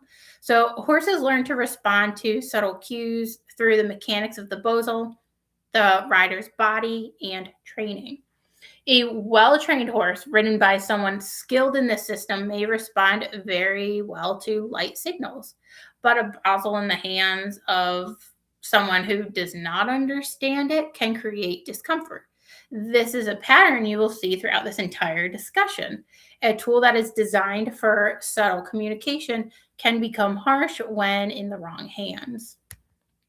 And the wrong hands doesn't necessarily mean like a mean or bad person. It can just be someone who's just not knowledgeable or not experienced enough to use that particular piece of equipment. So, not attacking anybody. Now let's talk about one of the most misunderstood pieces of equipment, and that's got to be the mechanical hackamore. A lot of people hear the word hackamore and they think this is gentle because there's no bit, which is a mistake a lot of people make.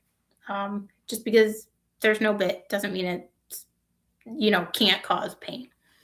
So a mechanical hackamore typically has a shank, a noseband, and a curb strap or a curb chain. Now the shank creates the leverage. That means the rein pressure is amplified. Depending on the design, the pressure can be applied to the nose, the chin groove, or the pole.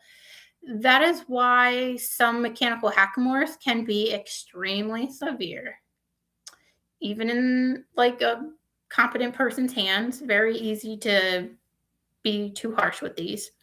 A person can be using a bitless device and still have a piece of equipment capable of causing pain.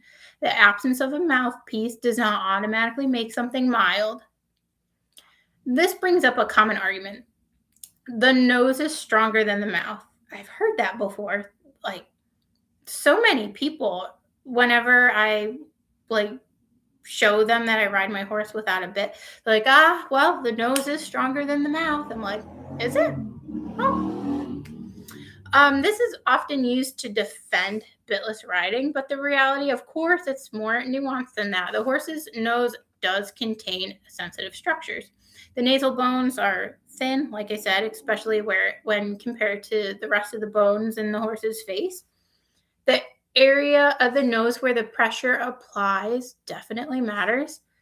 The type of noseband matters. I've seen nosebands for sale online that have like little knots on them, kind of like in a rope halter, but on the noseband.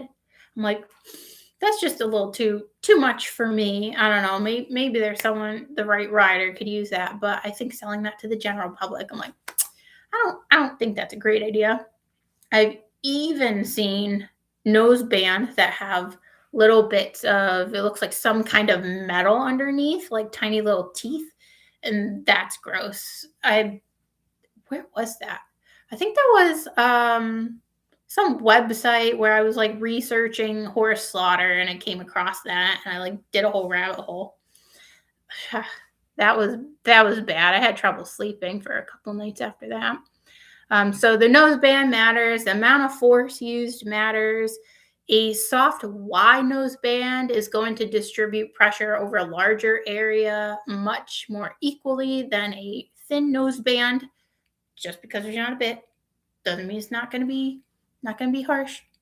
So just like bits, the design and usage matters. Another area we need to talk about is pole pressure. So the pole is the area behind the horse's ears. Some bit designs create pressure over the pole. And again, this is not automatically good or bad. The horse can feel pressure there. Some horses respond very well to this pressure cue. Other horses become uncomfortable and resistant and even scared. A common mistake people make is assuming that because a horse goes beautifully in a certain piece of equipment, that every horse will. So horses are individuals. The anatomy is different. The training history is different. Their likes and wants and desires, just like people, they're different. And their history, whatever they've been through, training-wise, handling-wise, it all is going to impact whether a bitless bridle is going to work for your horse or not. Now, let's talk about why people choose bitless riding, and there are some very valid concerns. Argument number one, it removes pressure from the mouth. Sure, it does. Not gonna lie, there's nothing to fight there. That's true. Horses that have tongue sensitivity, previous mouth injuries, dental issues, negative bit experiences, as I think must be the case with my horse, because when I try to take the bit out of her mouth, she would like tense up and it just wasn't worth it. So we go bitless now and she's happy. So removing the bit can improve comfort. Some horses genuinely, go better without a bit. Some horses become more relaxed. They chew less. They aren't wiggling their tongue. They carry themselves differently and they appear more comfortable. And I think we should listen to that. And my horse, she's super happy that we've graduated to 100% bitless because she can snack on anything now without having to like get pieces of grass stuck over a bit. She can just hoover that grass right in, which is good when we're trail riding and she needs to drink or graze. Kind of annoying when I'm riding her in the arena and there's like little bits of grass on the edges and she'll just like grab it real quick because there's no impediment in her mouth or anything. So argument number two for bitless is it encourages riders to improve communication. I think this is true 100% because where I may have previously relied on my reins more than I should have, I'm relying on my body, like my seat, my balance, my position, training, timing. My legs are like a lot stronger than they were. So there's definitely some truth to this. The rider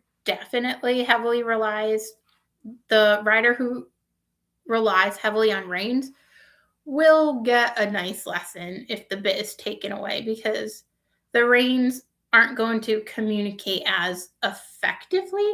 I mean, maybe not as effectively, but not as acutely.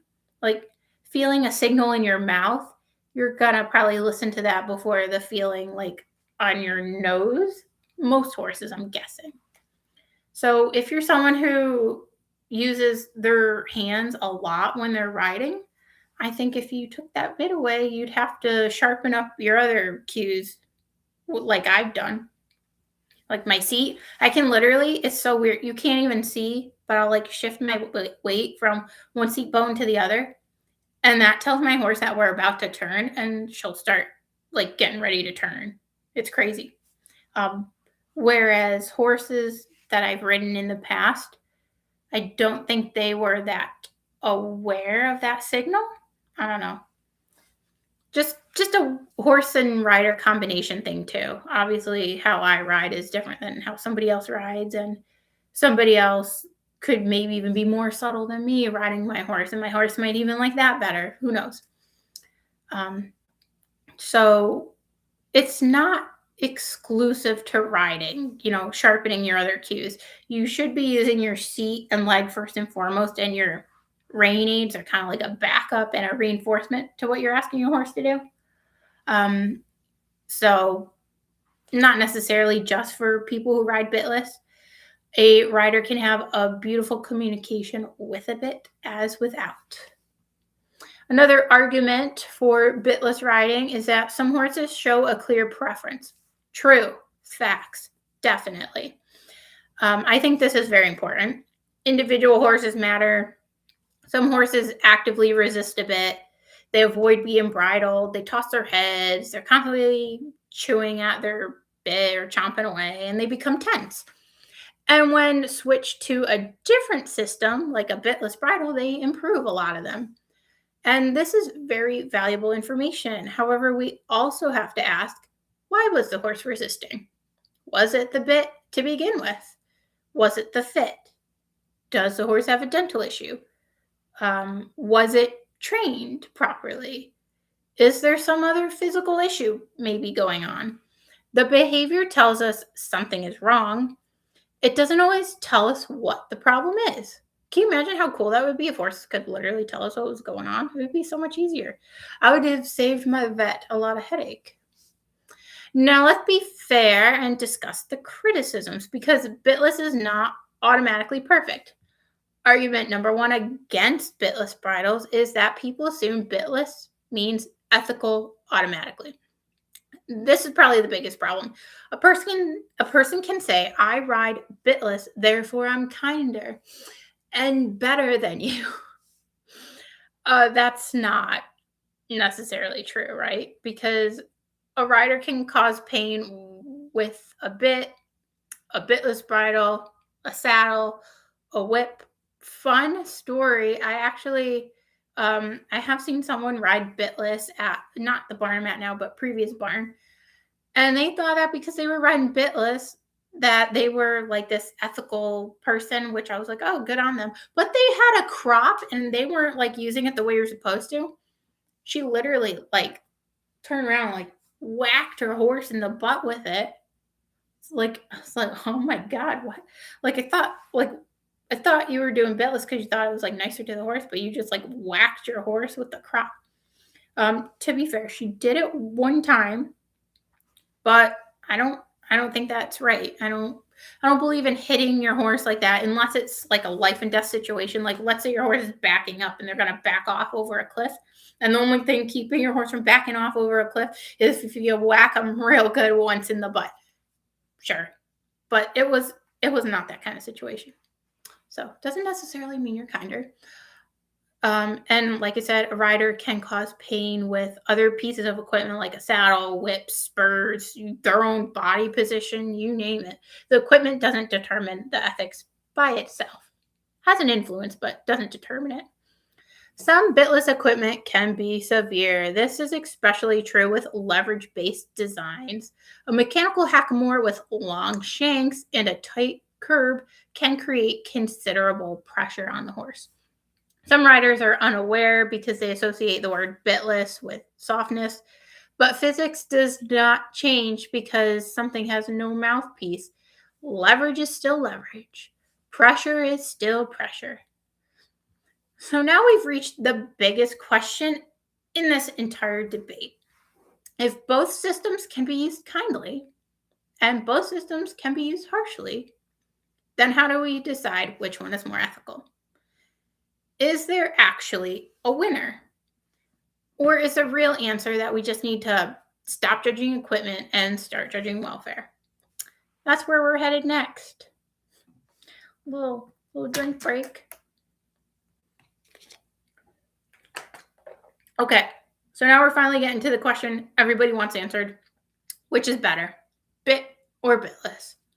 And I also want to start this section by saying that, that might disappoint some people on both sides. And that is that the scientific doesn't conclusively say yes or no to bits or bitless. Because the evidence doesn't support the idea that one system is universally superior for every horse, every rider, every situation. And I know that's not as satisfying as saying, yep, birds and bits are evil, case closed. Or bits are always kinder, carry on. I know that's not satisfying. Every time I do these like deep dives and I'm looking at the evidence, it never says like yes or no conclusively. It's always it depends. Kind of annoying. People like simple answers, including myself. But horses aren't simple. Newsflash. They are living, breathing individuals with different anatomy, different training histories, different personalities, different pain thresholds, and ultimately different experiences. So the honest answer is the most ethical choice depends on the individual horse, the equipment, and the person using it. So you might be like, well, why is there no simple answer? Well, think about this. Imagine two horses. Horse number one. The horse has a properly fitted loose ring snaffle. The rider has soft hands. The reins are mostly loose. The horse responds to subtle aids. The horse willingly accepts the bridle. The horse moves freely and comfortably. They're willing to engage. Now, horse number two. The horse is ridden bitless in a mechanical hackamore. The rider has heavy hands. The horse is being pulled on constantly. The noseband is too tight. The horse shows tension and resistance. Now, which horse has the kinder setup? The first horse, right? Even though the first horse has a bit. That is why the conversation cannot stop at, does the horse have a bit? We have to ask, what is the horse actually experiencing?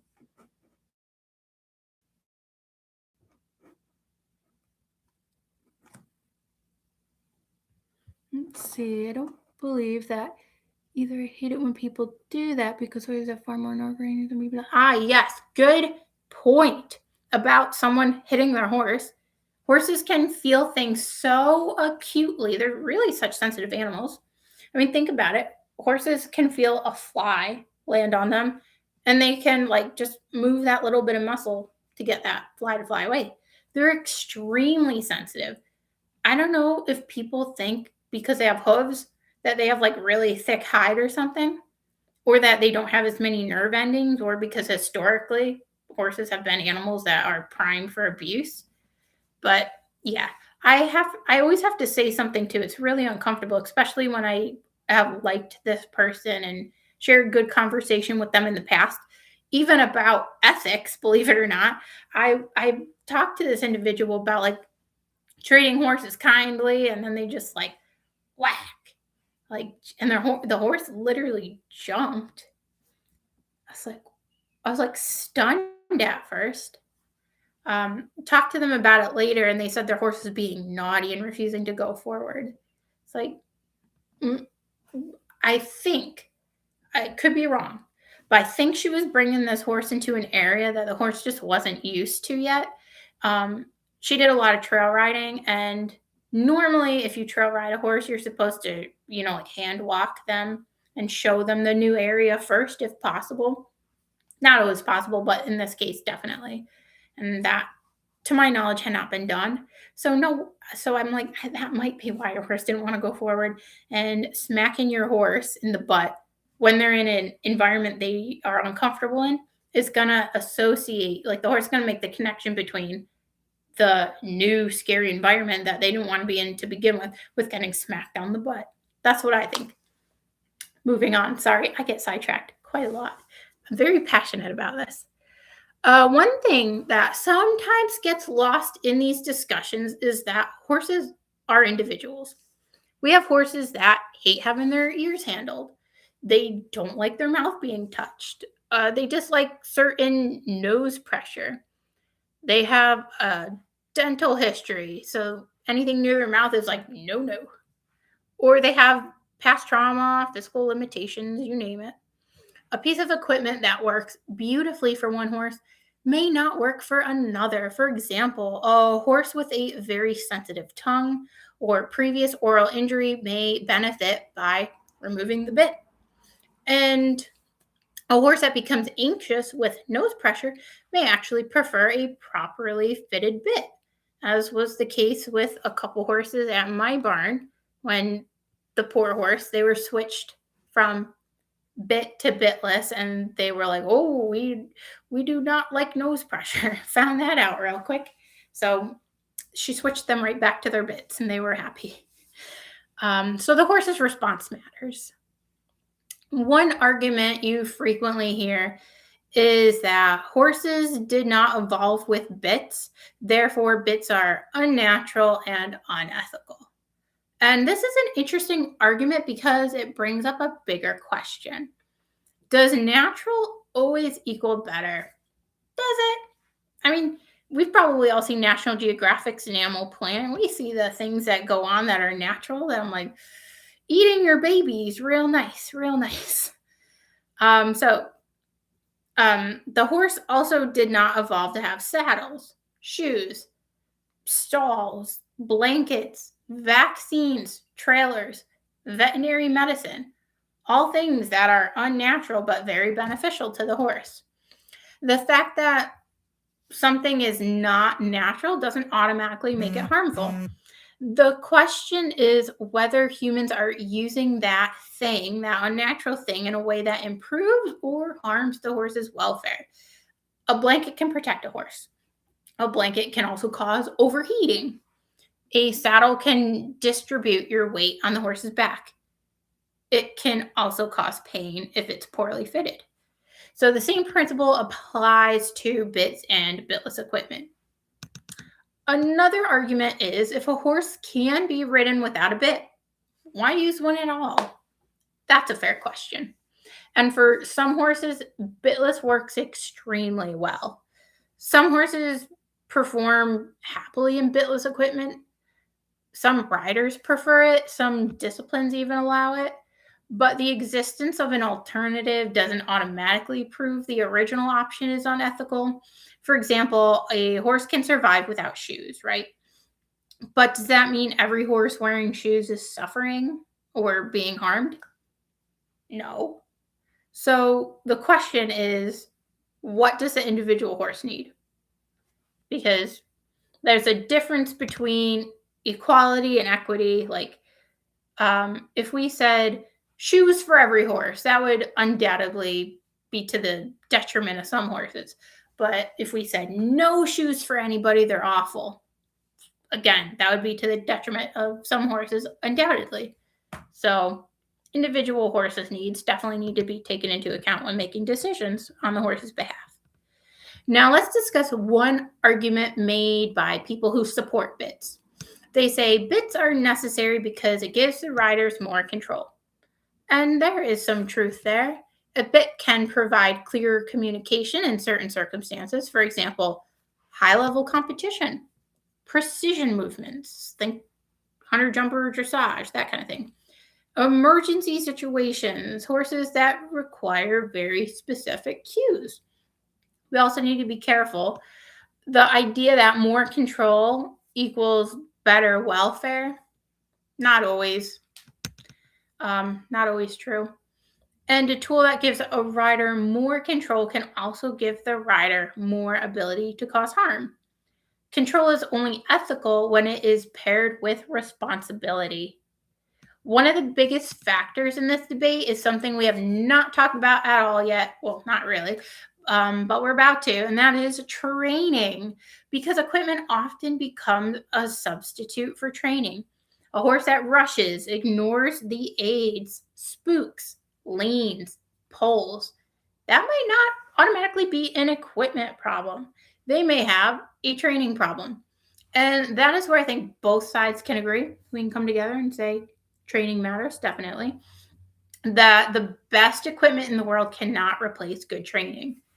A horse that understands the rider, trusts the rider, and has been trained progressively is going to have a better experience regardless of whether or not they're wearing a bit or whatever kind of fancy equipment you got. Now I want to talk about something else very important. I feel like I'm like, oh, this is important, but you know what? It is all important, right? We're talking about horse welfare after all. Some people might say, my horse doesn't fight the bit, or my horse stands perfectly still when I bridle them. And they use that for proof that everything is fine. But we have to be careful. A quiet horse is not always a comfortable horse. Some horses become quiet because they understand and they are truly relaxed.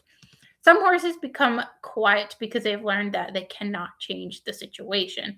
And so they revert into a circumstance of learned helplessness. This is where science behavior becomes important. We need to talk about the whole horse, such as, is the horse willing? Is the horse relaxed? Does the horse move freely? Does the horse show signs of tension, signs of stress?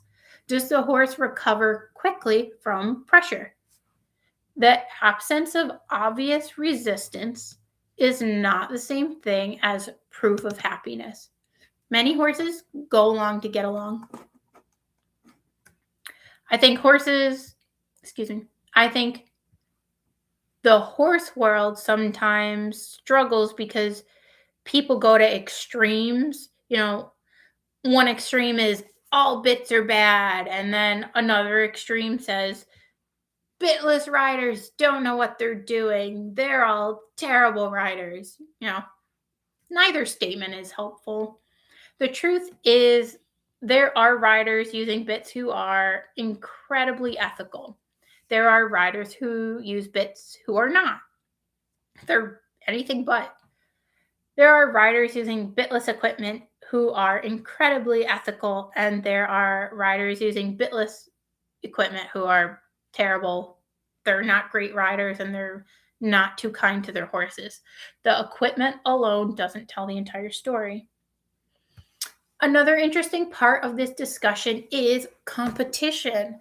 Different disciplines have different traditions and rules. Some require certain equipment, and that equipment being bits, as I'm sure you could guess. Some allow bitless options, not enough, but that's one of the main reasons I don't compete, because they're all like, bitless? Nope, not allowed. I'm just waiting for the day. So some have restrictions on certain types of equipment because of welfare concerns. And this raises another important question. Should competition rules change as our understanding of welfare changes? I think so. Historically, many things were accepted because they were traditional, but science evolves. Our understanding of horse behavior evolves. Our understanding of pain evolves. Tradition alone should not be the only reason that something continues. I heard someone say on the internet the other day, they said tradition is just peer pressure from dead people. And I kind of like that. I'm like, you know what? You're right. That is kind of all it is, isn't it? In a way. So at the same time, we should not reject something simply because it's traditional either. You need to have evidence. So instead of asking, is a bit ethical or is bitless ethical, I think the better question is the horse comfortable, understood, and respected? Because that is really what welfare comes down to in its essence. Not the appearance of being kind, not choosing equipment that makes us feel like we're better people, but actually listening to the horse. Now we have reached a section I think is really important. Duh, it's all important, but particularly this section, because this is where so much of the debate happens online. And online, unfortunately, the most extreme opinions often spread the fastest. The problem is that many of these statements are convincing because they usually use a small bit of the truth inside them, and they just kind of like run with it. They have like a little seed of truth, and they're like, let me cover this with my ideas and present it as fact. No, you're not getting one past old agery, because I check sources and I check papers, and I'm always seeing what like the horse science world has to say. I'm not just taking Joe Schmo from Facebook's advice. Ha. Sorry, Joe Schmo. But the problem comes when we take a complicated subject and turn it into a one-sentence rule. So let's go through some of the biggest myths about bits and bitless riding. Myth number 1. Bits are just a piece of metal used to hurt horses. I think this is probably the most emotionally charged statement in this entire debate, and I understand why people feel this way. A bit goes inside a sensitive part of the horse's body, in its mouth. It doesn't get too much more sensitive than that. Horses don't apply pressure through the reins. Some of them do. Humans apply pressure through the reins. And yes, a bit can absolutely be misused. But just saying a bit is just a piece of metal used to hurt horses ignores the purpose of communication. Historically, bits were developed as tools to communicate with horses. The ethical question is not whether the bit exists. The ethical question is how it's used. A person can use a bit to create subtle communication. A person can use a bit to force compliance. Those are two completely different experiences for the horse. Myth number 2. Bitless is always kinder because there's nothing inside the horse's mouth. That's a nice thought. It sounds nice on the surface. This is probably one of the biggest misconceptions on the bitless side of the debate. And again, there is a small grain of truth to this. Removing pressure from the mouth can absolutely benefit some horses. Some horses do better without a bit. Some horses have had previous mouth injuries or dental concerns, and they've learned negative associations with bridling. Some horses simply prefer a different form of communication, and it's not really that deep. But saying bitless is always kinder, that's not accurate because bitless equipment still applies pressure. A mechanical hackamore, for example, can create significant pressure because of leverage. A narrow nose band can create a lot of force applied to a small amount of area. A rider pulling continuously with a bitless bridle can still create a huge amount of discomfort. Though a horse does not think, oh, well, there's no metal in my mouth, so definitely got to be comfortable from here on out. No. I wish that was the case, but unfortunately, it's very nuanced. The horse feels there is pressure on my body, whether it's in the mouth or on the face. The location, intensity, and duration of that pressure is what matters. Myth number 3. A horse opening its mouth means the bit hurts. This is a really common statement. Someone sees a horse with its mouth open while being ridden, and they immediately say, oh my God, the horse is in pain. And sometimes, yes, that can be a sign that the horse is discomfort or is in a state of discomfort. A horse opening its mouth, crossing its jaw, resisting contact, or repeatedly avoiding the bit can indicate a problem. But we have to be careful about assuming the bit is the cause of the problem. Like I said, there could be dental issues, right? Could be an issue with the rider. They're being too heavy-handed. So we have to be careful about assuming one behavior always has one meaning. Because a horse can open its mouth not just because of bit discomfort, but poor fit, rider hands, training issues, stress, confusion, a learned response. The correct question is not, did the horse open its mouth once? The question is, what pattern of behavior is this horse showing? You have to take the entire horse into account. One sign is not enough to say, we got a problem here. This horse is uncomfortable. One sign is enough, however, to say, we need to pay special attention to this horse and figure out what's going on. Myth number 4. And that is, if a horse accepts the bit, it likes it. So when someone says a horse that happily takes the bit is a horse that likes the bit, we have to be careful. A horse accepting a bit can mean many things. It can mean that the horse is comfortable, or that the horse is well trained, or the horse has a positive association with the routine. But it can also mean that the horse has learned what's expected of them. That resistance is futile and ineffective. That the horse is just tolerating it because it's the easier thing to do. It doesn't mean that the horse accepting the bit is happy. Just like a horse not accepting a bit doesn't mean it's unhappy. It might just be having an off day, or it doesn't, horses have days like we do where we're like out of whack, or maybe they just don't like the particular way the person is bridling them, or it's a different human, so they don't trust them. There's a lot of nuance. So a horse just allowing something to happen to it doesn't mean that it's not in any kind of pain or discomfort, or that it's not stressed out. A lot of times they're just going with it because they don't have any fight left in them, or that this is the easier response. Myth number 5, a stronger bit fixes a strong horse. This is one I think almost everyone in the horse world has heard. A horse is strong, the rider says, I need more of a bit. Or like in my case, when I first got my horse and she didn't know anything and was a horrid horse to ride, Not like she was a bad horse or anything, but she just didn't know anything. So it was, and everything scared her. She was so spooky. I had countless trainers tell me that I needed to pick a harsh bit for my horse.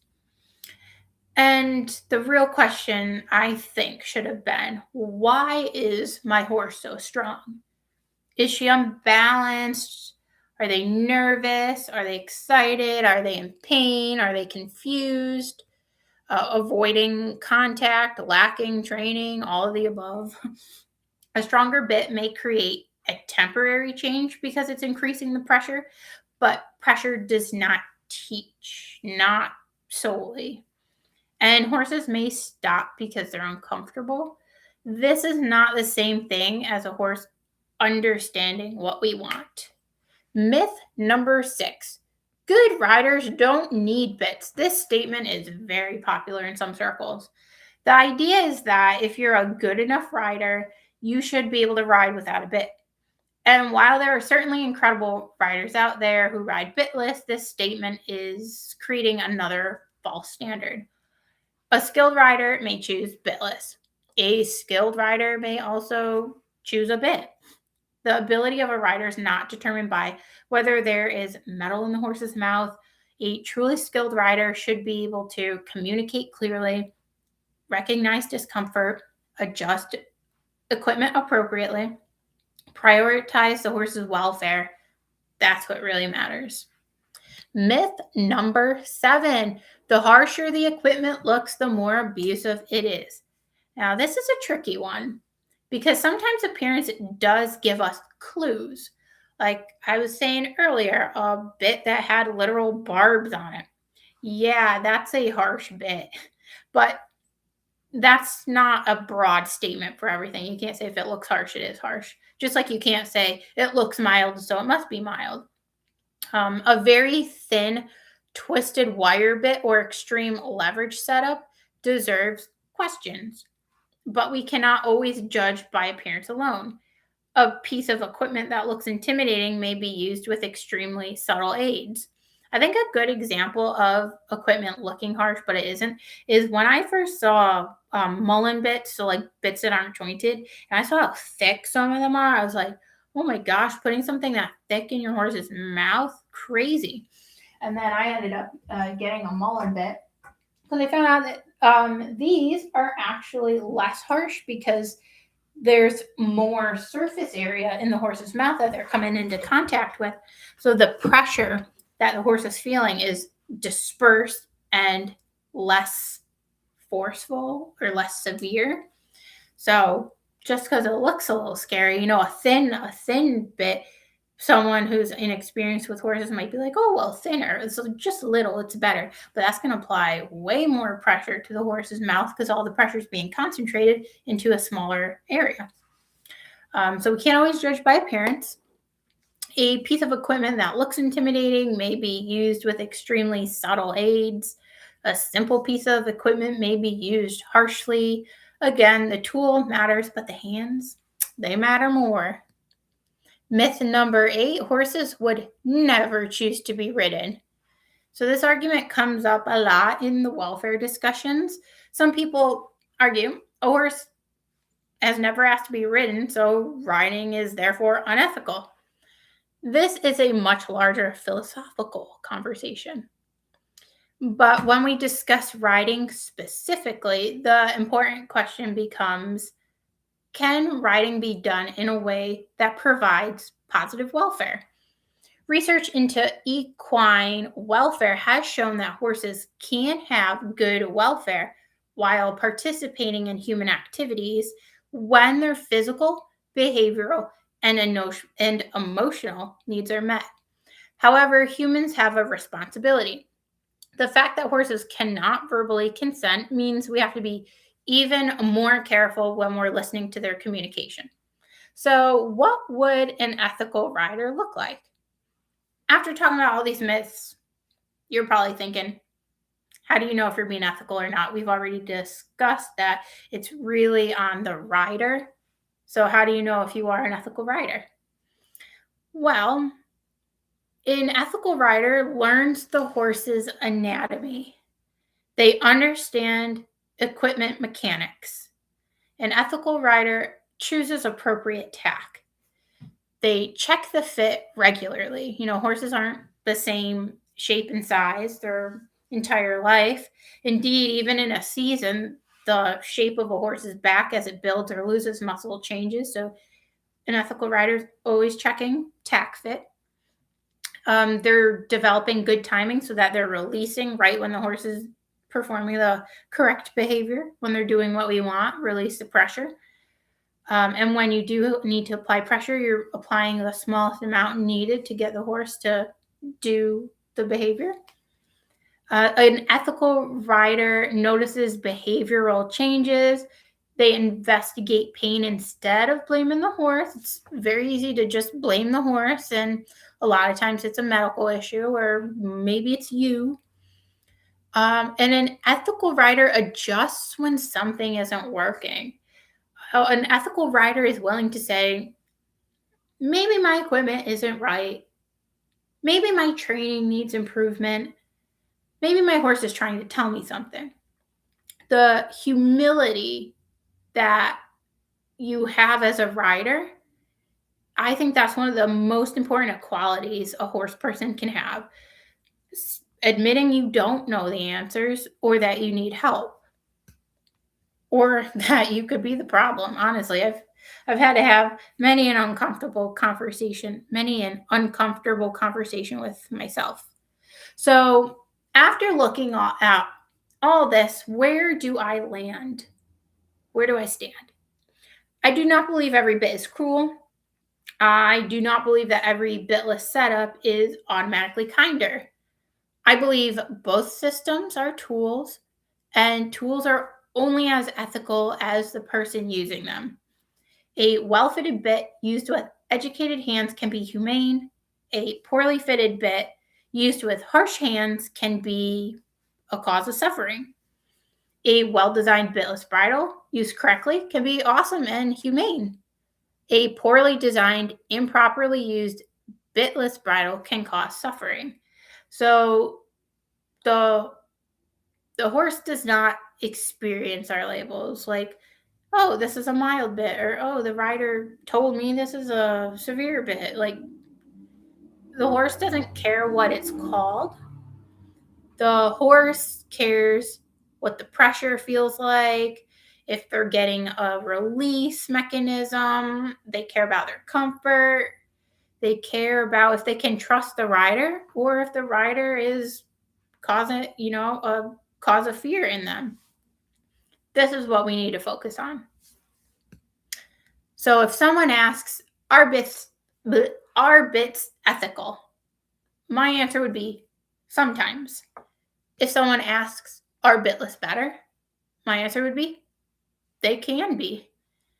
The better question is, what allows this individual horse to be the most comfortable, most understood, and willing partner?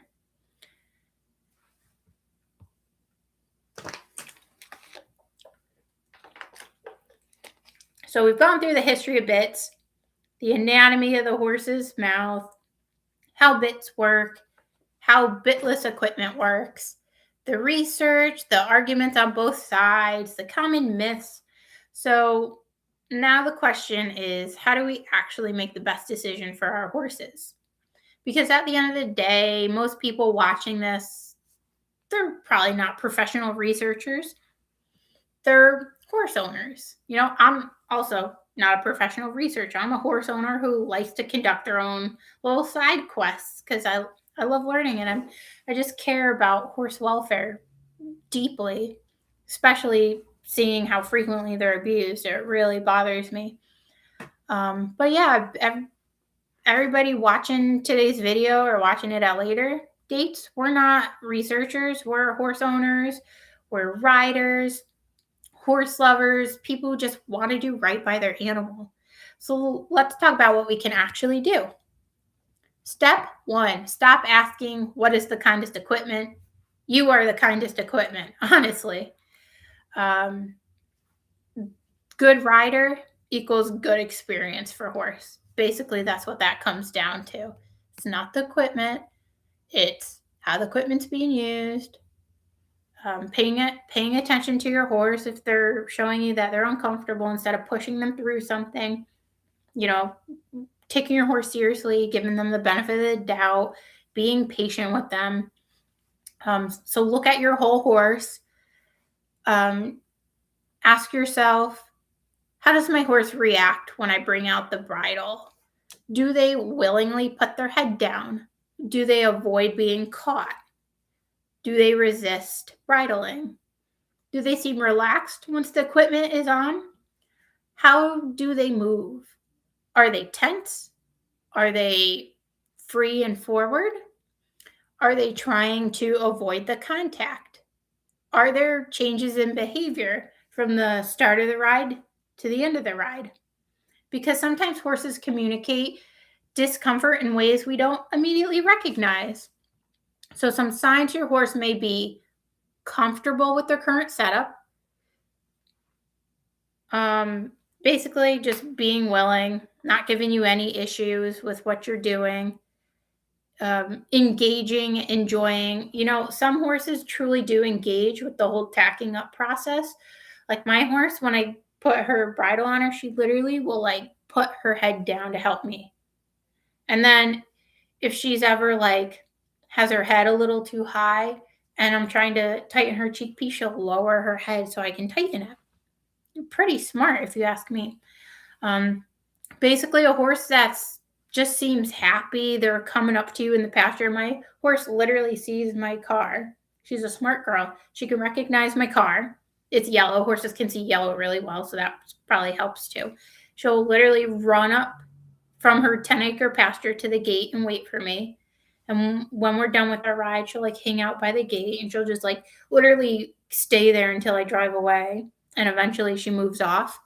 But there's lots of ways that your horse tells you they're comfortable, but there are even more ways your horse tells you they're uncomfortable. So looking for signs like your horse avoiding being bridled, raising their head when you're trying to bridle them, opening their mouth repeatedly, crossing their jaw, excessive head tossing, resistance to stopping or turning, becoming tense during a ride, difficulty maintaining rhythm, unusual defensiveness, tail swishing that doesn't have anything to do with flies and bugs and critters. Now, I want to emphasize something important. None of these signs by themselves automatically prove that the equipment is the problem. And even if you have multiple indications that your horse is unhappy, it doesn't necessarily tell you it's the equipment. It could be anything. Dental pain, saddle discomfort, back pain, training problems, vision problems even. So the next step would be finding the cause. So how you can eliminate if it's equipment or not is checking your fit. It's one of the most simplest things you can do is paying attention to your equipment and how it fits your horse.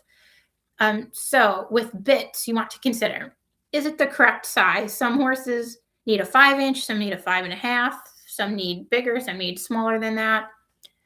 The mouthpiece, is it appropriate? Is your horse comfortable accepting it? Is the bit creating pressure where it should? Is it creating pressure where it shouldn't? With bitless equipment, you should be asking, is the noseband too tight? Is pressure being concentrated on a small area? Is the horse able to open their jaw comfortably?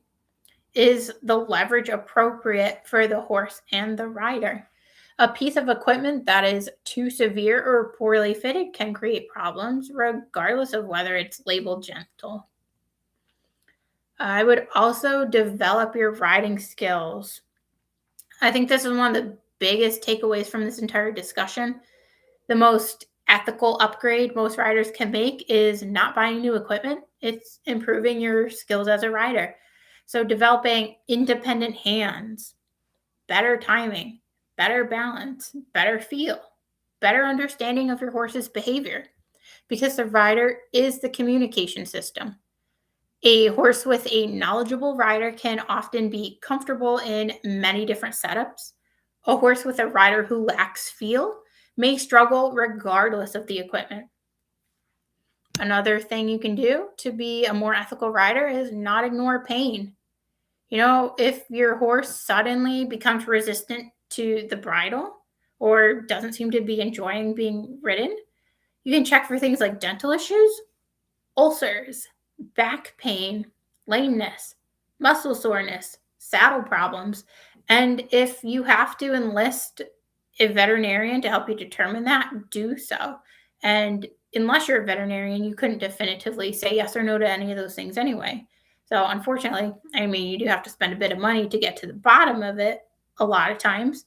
But, just be aware of how your horse feels and if they have any medical underlying issues, even if it's like something they're medicated for, just because it's like solved or resolved at that point in time doesn't mean that it can't potentially pop up later and cause an issue.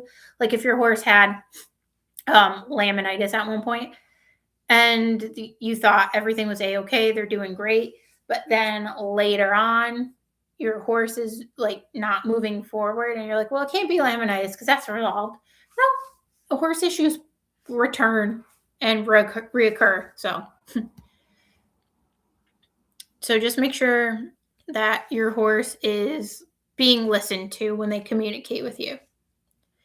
So where do I think the horse industry needs to improve? I think there are areas where both sides of the debate can do better. People who use bits need to acknowledge that bits can cause discomfort. The rider's hands matter. And some horses benefit from alternatives. And people who ride bitless need to acknowledge that bitless equipment can still create pressure. It doesn't automatically mean gentle, and the rider's hands matter. Both groups should be willing to learn, in my opinion. After researching this topic, I think the biggest welfare problem is not actually bits versus bitless. The biggest problem is when humans stop listening, when someone says, my horse is telling me something is wrong. And the response is, oh, well, that's just how horses are, like kick them and get them to go, make them do it. Or show your horse who's boss. Like when we stop listening to our horses, your horse will learn to stop communicating with you. So if your horse is showing signs of pain and discomfort, listen to them and don't automatically blame them and say they're being stubborn or naughty. When we increase pressure instead of investigating, we are doing a major disservice to our horses. When we choose tradition over evidence, choose our pride over our horse's comfort, that's where welfare problems happen. So let's answer the question we started with. Are bits ethical? They can be. They're not automatically ethical. A bit is a tool that requires knowledge, appropriate use, and good hands. Can bits cause pain? Absolutely. Can they be used humanely? Absolutely, yes. Is bitless better? Sometimes, depends on the horse. For some horses, removing the bit may improve comfort and communication, but bitless is not automatically better. It's not automatically more ethical. The horse can still experience pain, and they can still be misused, bitless bridles. So, of course, the same standards apply for bitless or bitted bridles. It's all about fit, timing, knowledge, and listening to the horse. If there's one thing I hope people take away from this live stream, it's this. The goal should never be to prove that one group of riders is better than another. The goal should be to become better advocates for our horses. Ooh, a little flu floating in there. The best horse people are not the ones who say, I'm right, everybody else is wrong. The best horse people are the ones who say, what can I learn? What can I improve? What is my horse telling me? Because horses can't argue their side of the debate. They can't comment online. They can't explain to the researchers exactly how they feel. So it's our responsibility to pay attention. Whether you ride with a bit or bitless, whether you compete or don't, whether you trail ride or don't, whether you simply enjoy spending time with your horse, the question is always the same. Is this horse comfortable, understood, and respected? Too many horses are treated with a complete lack of regard for their feelings. And if that were done to people, we would say they were being disrespected. So I will say it. Horses are being disrespected at a level which is insane and so widespread that it's become normalized. So if you ask your question, is your horse comfortable, understood, and respected, and your answer is yes, then you're moving in the right direction. Hey, it's Adri with her horse. Thanks everybody so much for watching. I know this was a long conversation, but I think these are the conversations we need to have in the horse world. Not conversations where we attack each other. Conversations where we are simply asking questions, looking at the evidence, and, trying to improve, keep improving. There's no limit to learning. And as more and more research comes out and people study horses and equine welfare becomes more mainstream, we're going to change. My opinions I have today are hopefully not going to be the same exact opinions I have in 10 years from now. I hope I can grow and change as a person, and I know all of you can too. So let me know in the comments, do you ride with a bit, bitless, or like me, both? Depending on the horse, I do both. Have you ever switched your horse from one to the other, and how did that go? Dare I ask? What other controversial horse topics would you like me to cover in a future live stream? Thank you guys so much for being here, and thank you so much for caring about our equine friends. And I'll see you in the next live stream where we talk about controversial horse topics. Thanks a lot. Bye for now.